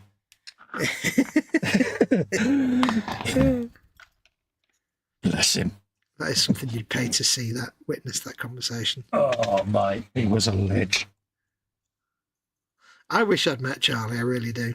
Yeah, it's funny, like you say, he left his mark, because we all talk about him still, whenever we get together, us lot, it's like, do you remember this instance? Do you remember that? He was in hospital and he's like, bloody hell, these pills are hard to swallow. Charlie, what? They're suppositories, mate. Hey, you're supposed to put them... Where he go? Right, she'd whisper in his ear, because he was of that generation, You'd be like, woo! Oh, no, oh, no, oh, no. It's like surely they told him that. Listen, is Bless it? him. Yeah, no. Oh, difficult to swallow. And you're looking and you're like, he didn't. Suffice to say, he didn't go back. No. I went all that effort of making a window mask and there's one in there. Oh well. Got that, got the seat belts, that's the decals. I haven't checked the quality of the decals. What are they? Cool, the decals. Use the decals. I'm still debating, whether to put the Rothman decals on there or keep these ones. I haven't decided. They don't look that bad. Say worse.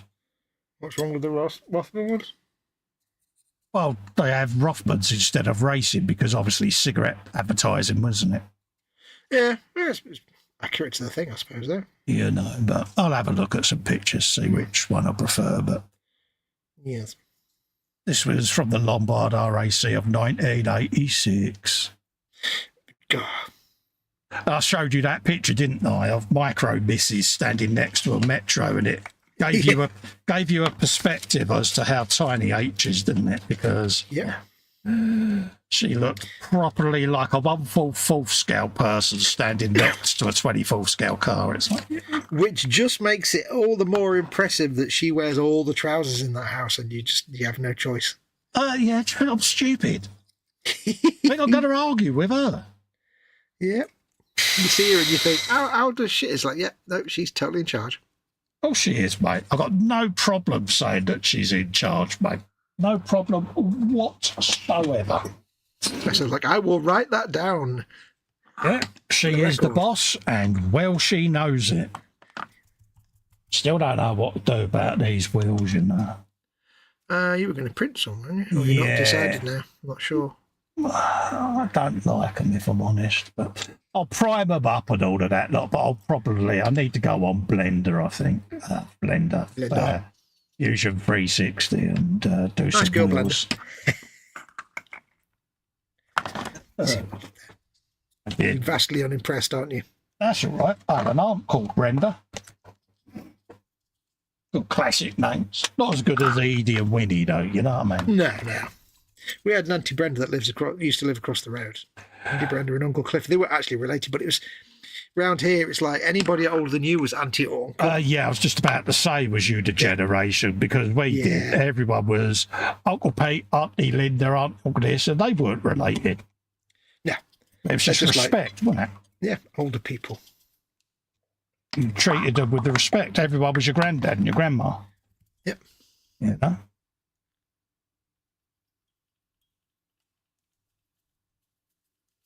I was opening the door for old folk, you know. I'll grab the door, you know. If you was on a bus, you got up and let the old folk sit down. It's just right. Pregnant woman, all of that, because that's how you was raised. Yep.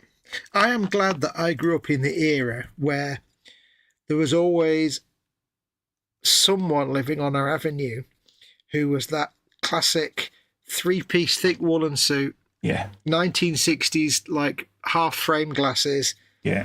Maybe a little flat cap, but maybe not. Middle, like little old man. Yeah. In that kind of 1950s suit look. Pencil moustache. Yeah, little pencil moustache. And for some reason, there was a guy on our Rivell Street called, his surname was, I don't know what his first name was. His surname was Bardill. Yeah. And he was always just known as Pop Bardill. Oh, right, yeah. I don't know why Pop, because it's not like he was the only old, like, pensioner on the street. There were tons of them. But he was Pop Bardill. Yeah. And he had the proper, like 1960s horn rim, half frame glasses and the three-piece suite. Suit, even, yeah. Walking around in a three-piece suite. Yeah, that must have been heavy. That's the 1980s, that is.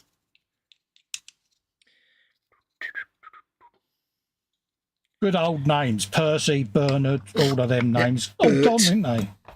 Bert's a great name.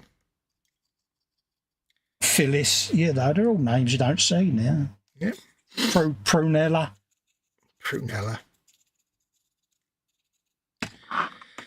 Yeah, I'm trying something different with this painting effect. Normally I dry brush this effect on, but I'm actually trying that as a stipple. Oh, right. To get the worn and chipped paint effect with the rust showing. Just trying this for a change. You do that on your stomper? No, I did little circular dry brushing technique. Oh, right. But on this one, I'm trying with a bit more paint on the brush and just stippling it instead. Yeah. So it looks a little less fadey and a bit more blobby. But it's coming over quite well. I'm kind of enjoying it. It's also a lot faster as well. I think it looks a bit better. Because if you get any edges, they're a bit more solid than a faded dry brush. Which is kind of what I want.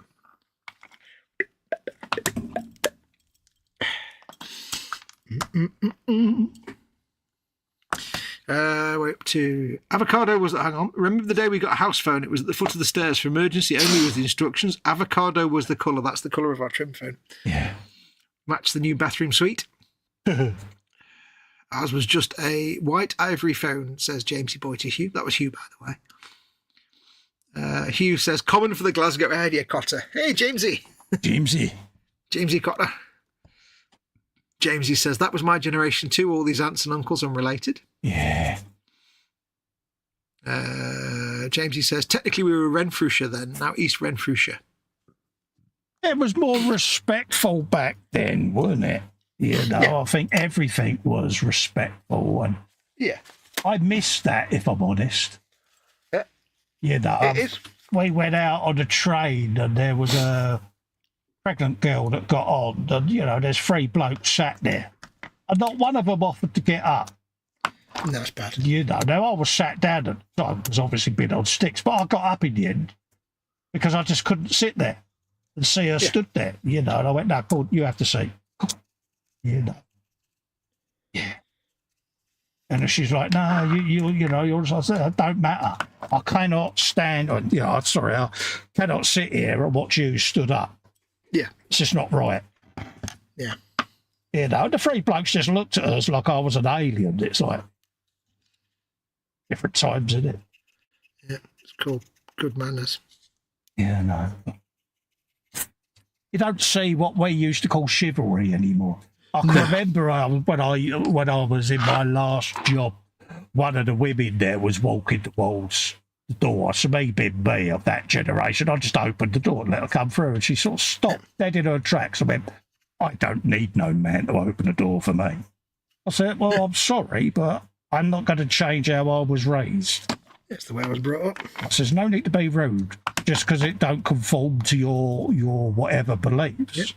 I'm not going to change who I am morally. I said, well, when I was raised, you open the door for a woman. I said, I ain't changing that. No. She muttered something as she went off. I was like, you know what I mean? God, it's not like you're oppressing her in any way. You're just trying to do something Exactly. nice. It's not as if I was trying to have a jumble of her spice rack, is it? You know what I mean? Yeah, or giving her the dog whistles. Exactly. And I thought... Jumble of her spice rack. I love that. You know what I mean? It's like, really? I just don't get it why people have to be so nasty. Don't get me wrong, you know, if that's a staunch, is it feminist? I don't, women's whatever it's called, but, you know, then fine, that's her belief. But I didn't mean it in any offensive way, but... I think most normal women wouldn't have a problem with the opening a door. But yeah, but she really took the ump. And I was like, wow, didn't expect that.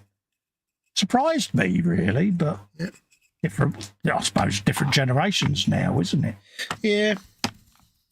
See, I'm quite, in a way, find it quite comforting that I grew up surrounded by people who look like the original cast of Coronation Street. You know, they just look like the Albert Tatlocks and the Winnie, the whatever, I can't remember, Elsie Tanners and stuff. Elsie Tanners, the one that ran the pub, the little one with the... Annie Walker. Annie Walker's, yeah.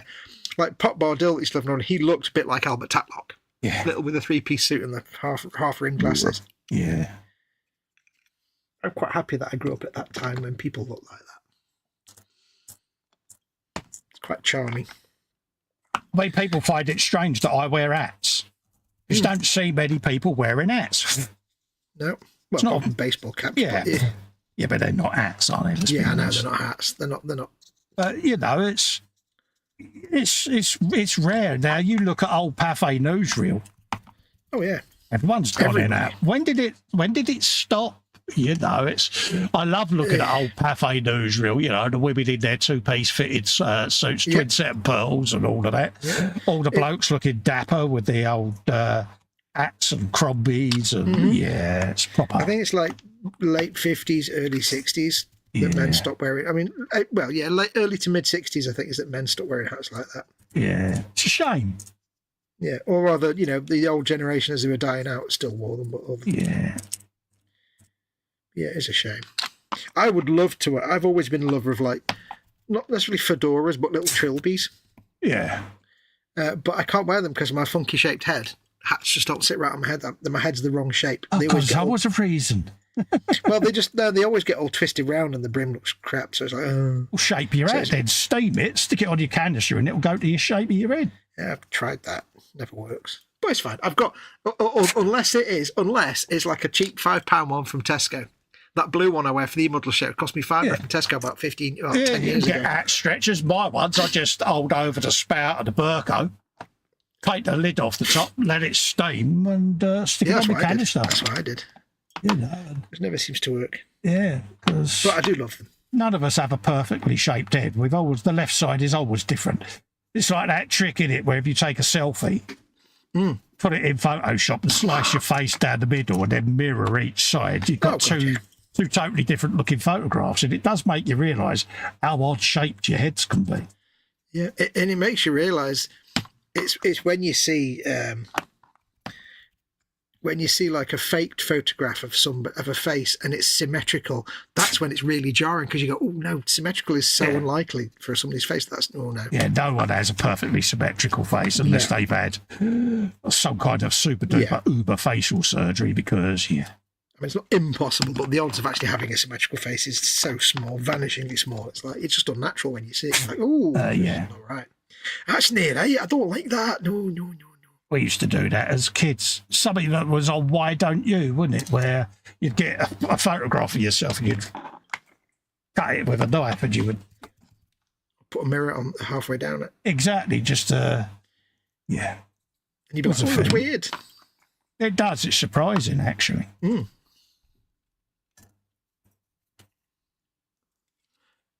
got the street walk music in my head now. Yeah, you do realise that's there forever now, mate. Yeah, well, I'm listening to like some Kraftwerk. Then I'm listening to the Tangerine Dream albums that I like anyway, just to get myself back into electronic music. So. Oh right, yeah. But it's only like one album. I like Exit. Right. But like, and I like Thief a little bit, but every other Tangerine Dream album is just like I can't listen to it. It's terrible. It's like, it's not good to like one album that they've been around for like 40, 50 years, like one of their albums. Yeah, you are a man of unique and peculiar taste. Yeah, well, I tried. I went through all their albums. Like, let's listen to this one. Oh, God, no. Oh, God, no. Same with Vangelis. It's like, I like some of his tracks, but most of his albums are terrible. You can't listen to them. Take your word for it. Yeah.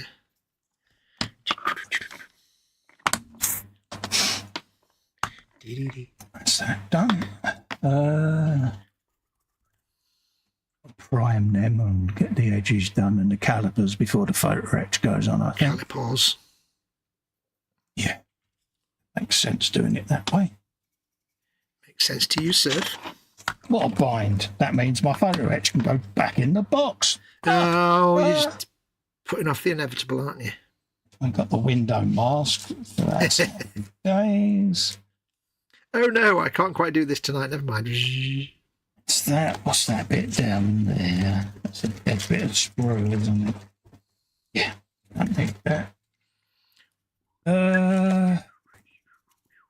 Decals can go under there. Let's have a look. They're chrome parts, aren't they? Rear light clusters. And Connor says, I get the bus back from school and often offer my seat to people who need it, but my mates think I'm weird. Yeah, but good for you, Connor, because, it's the right thing to do, mate. That's a them problem. Yeah. Well, we have got that spare set of wheels, haven't we? So them tyres can Jamesy go Boy on says, them. I sometimes wear caps, sometimes hats. I have an officially licensed Smokey and the Bandit 2 Stetson. Dear Lord. Oh, nice one. Yeah, Edward Leonard's is Squishy Alert. Oh.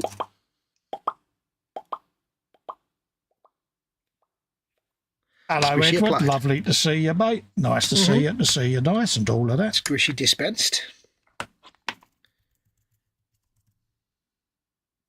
Yeah, something I've always done, worn hats. It's just, feel naked going out without them. I was over the moon when the 1989 Batman movie came out, and they decided to make Gotham City sort of a modern city, but also all the men walk around in like, or all the journalists walk around in trench coats and snap brim hats. It's like, yeah, and all the cops were like 1940s style hats and trench coats. Get in. You got extra points for that. Just feels right. You feel underdressed without your hat.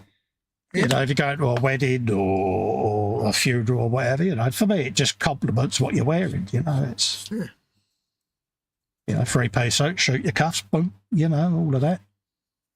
Double-breasted, of course, because, Yep, make sure there's a centimetre or so of cuff showing, of shirt cuff showing from under your suit jacket. Exactly, that's what I meant, shoot your cuffs. Yep. Oh, yeah, like that. Yeah, you just scoot them and then just poke out just enough out of your sleeves. I can't stand this. I don't know if it's like a modern trend, but this thing where you get it's like the intended fit of a jacket is that the sleeves come down to your knuckle. Oh, no, it don't look right, does it? It's like It just looks terrible. It's like, can you not just get a suit that fits? Yeah, that's like a 12-year-old wearing his dad's suit, and it's just like, yeah. And this is what makes me laugh when you see like military officials from, let's say, other countries where you can imagine the countries. You're on about the ones where they have a medals going right down to their ankle. Them ones. Yeah. Apart from the fact they have like officer hats that are the size of car hubcaps, which always makes me laugh. Yeah, toilet seats on their heads. Yeah, you know, the tin pot dictator militaries, and they've always got massive hats. On standing there with their little obligatory white notebook writing down words of wisdom. That's the one. But they always have shirt sleeves that come down to like their knuckles. And it's like, jacket. It's like, can you not give the poor people just jackets that fit? Take 3 steps for the uniform moves. Yeah. Yeah.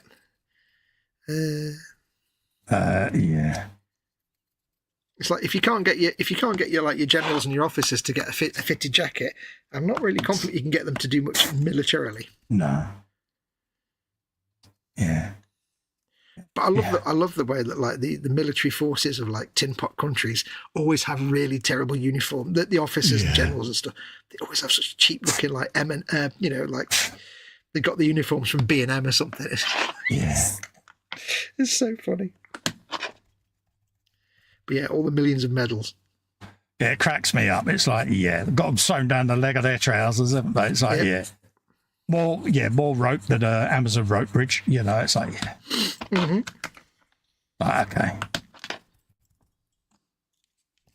The funny thing is the thing I love the most is that I think for like countries like, you know, Britain here and then the US and places, all the stuff that you get on military uniforms, all the brocade and the rope and the fluffy bits, all the design of it means something. There's a meaning to every single bit, like historically.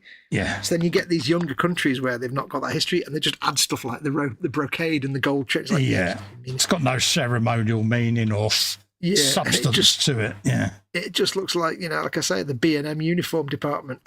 Edward's been a member for 35 months. Thank you, Edward. Ooh. About ready to give birth now.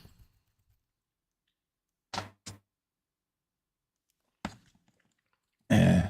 But it's the big hats that get me. I just love it. I actually read an article, I think it was in, was it The Independent or somewhere? It was like a proper journalistic outlet. And they actually had an article on why do all these really rubbish armies have stupid hats? It's like somebody needs to talk to all these, like... The back of the hat looks like a back front baseball cap. Yeah. Yeah. It's like somebody needs to talk to all these, like, dictators and stuff and just... Yeah, they do like a big hat, don't they? Yeah. Like, yeah.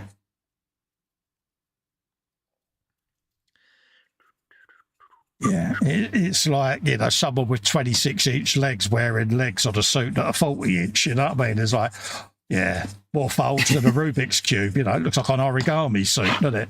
Mm-hmm. You know the guy I mean. Yeah, I know you mean. Can only have 3 hairstyles in this country. Yeah, all right, mate. What do you do if you've got a bald head, then? Your trousers must be wider than your car. Your trousers must not, your feet must not be visible in any way, shape or form. You must have seen it. I won't name the country, but there was a big parade, wasn't there?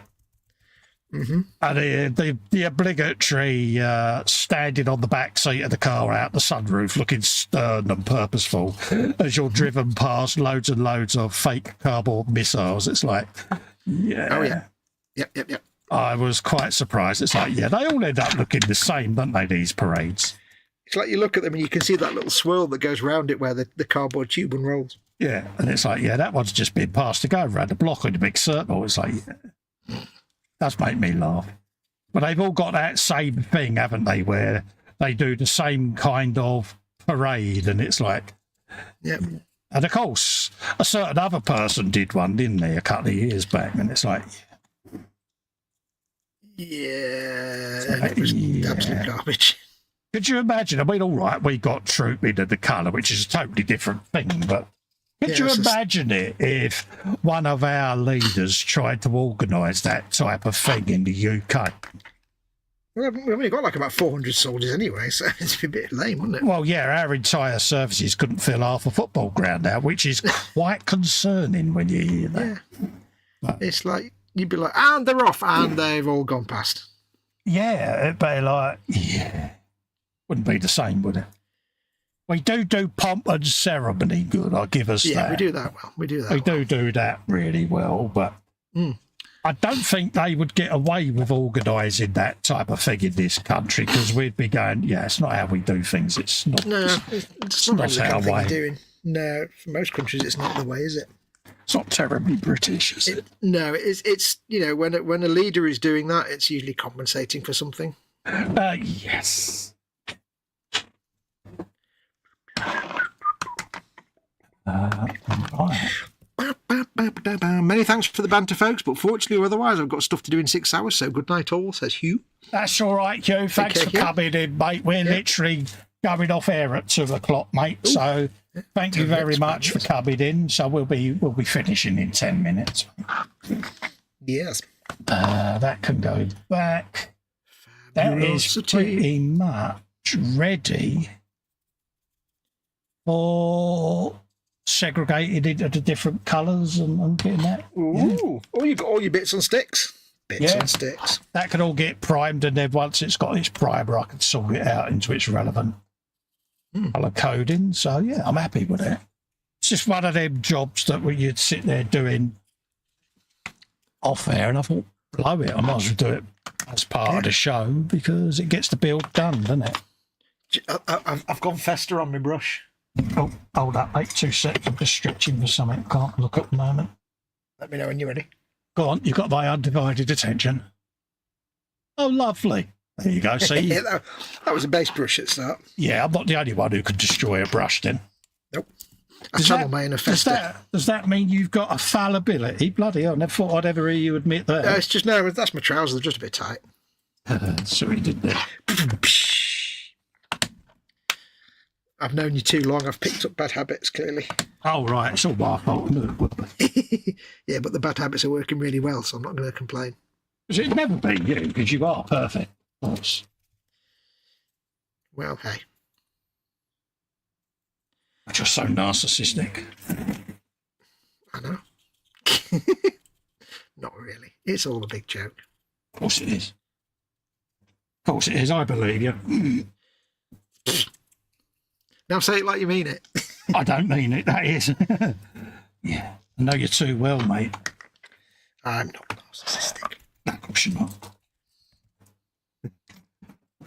It's the only bloke who's got a mirrored windscreen on the inside so he can watch himself drive. You. How many times in public do you go, I'm a guru, you know? I bet you've done it. Me in public? That's the first flaw in your argument. I have a YouTube channel, you know. I am the guru. God of all, I'm 82. all things Warhammer. Yeah.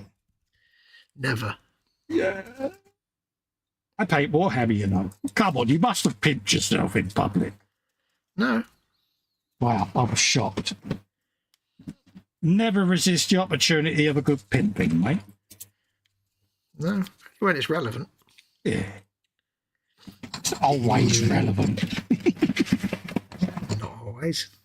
You know, if like, say, the gas man comes, or the guy that was putting the toilet in downstairs, and they go halfway up the stairs and see some of my Warhammer and a great big X-Wing, it's going to come up in conversation. Oh, yeah, my gas man recognised the room when he come in. Yeah. So I've been in here before. I was like, have you? When's that? Something you want to know? Yeah. You want to tell me? Yeah, do you need to tell me something there, mate? Yeah.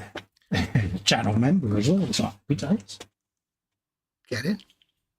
But yeah, when I had my surgery at Hampshire Clinic, yeah, that got carded. H goes round and puts shop cards everywhere, and stickers may have been put up on the beds. And it's the right thing to do. The TV gantry that you pulled down. Stickers on there. He laid on the bed and looked up. There was a sticker underneath there where all the trunking with the cables is. I love the idea that some patient in a bed at some point will be sitting there going, what the hell is that sticker? What? Yeah, it's all there, mate. I just went round all the notice boards putting shop cards on them. Good girl. Never miss an opportunity, she says. She stuck them in the golf club as well.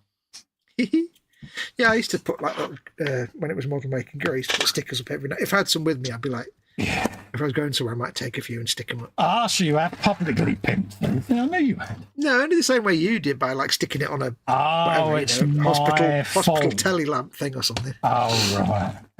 Same way you do it. My fault then. I knew it. No.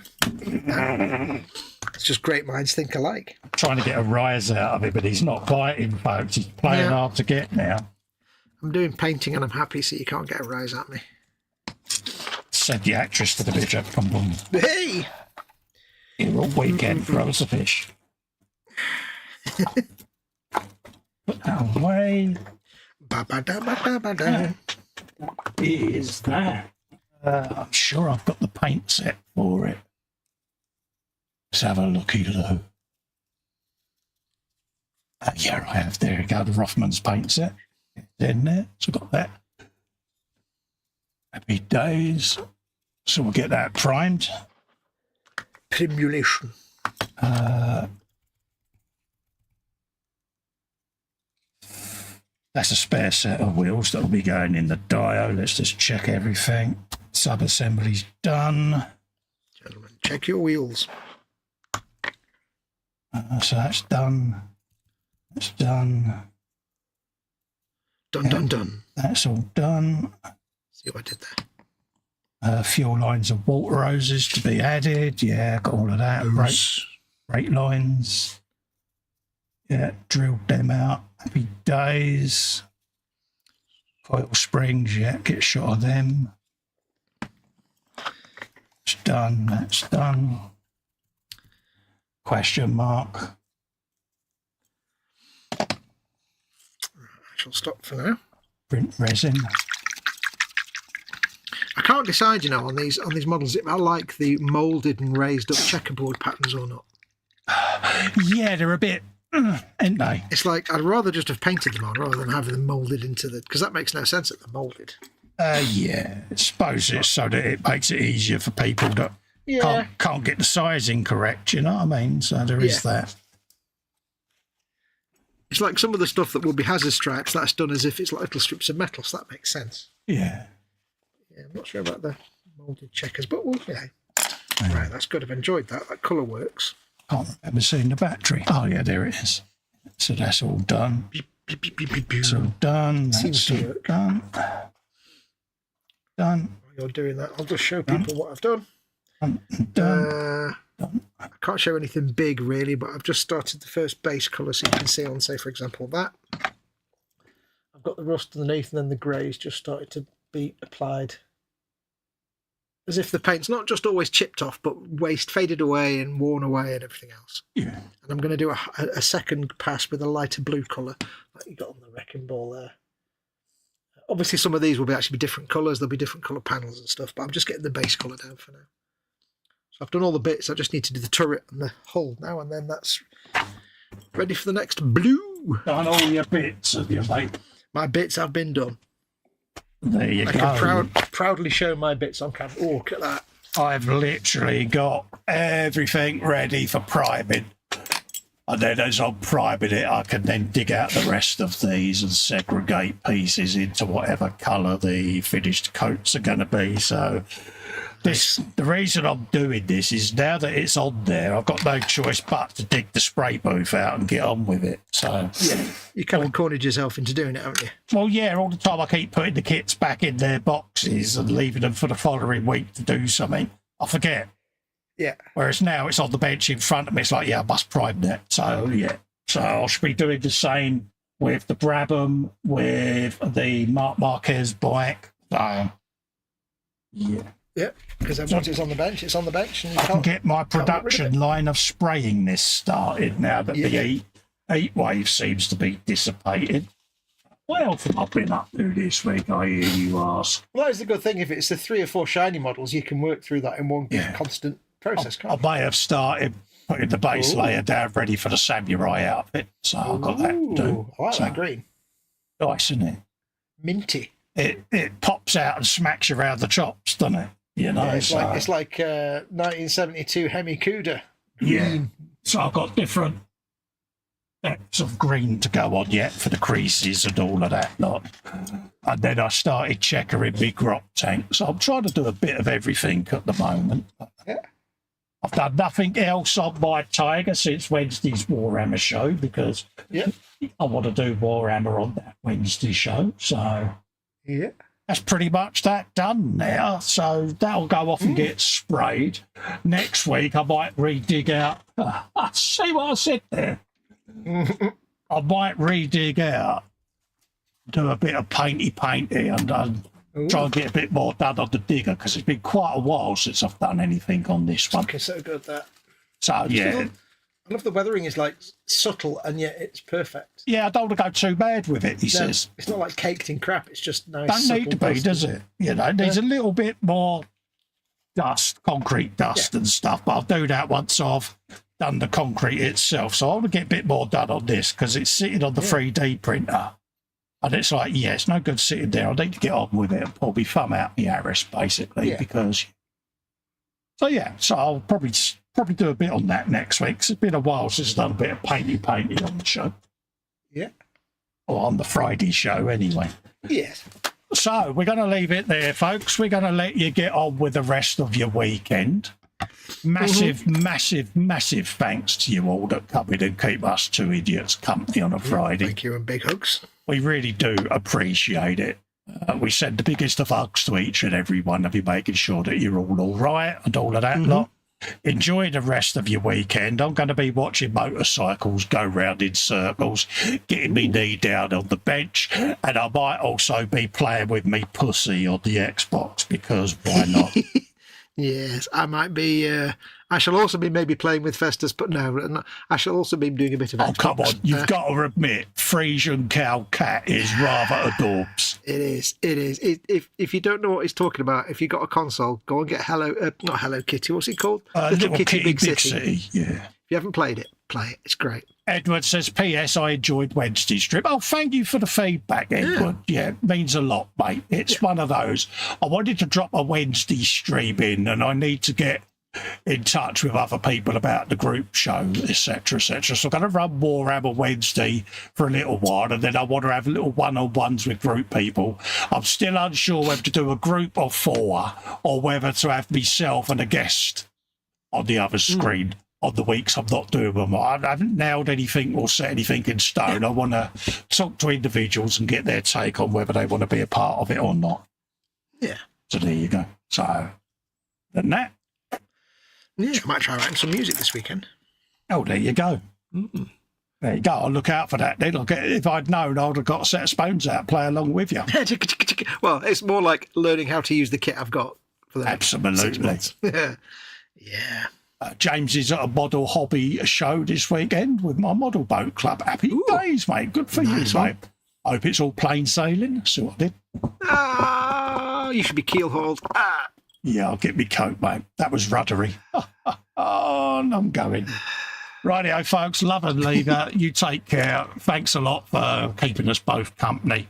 We'll see you on the next one. We're doing E-Models Monday, aren't we? Yeah. Yeah, so over on the E-Model show Monday night at midnight, folks, we'll be back doing our E-Models builds. All right, folks. Catch you later. Bye-bye for now.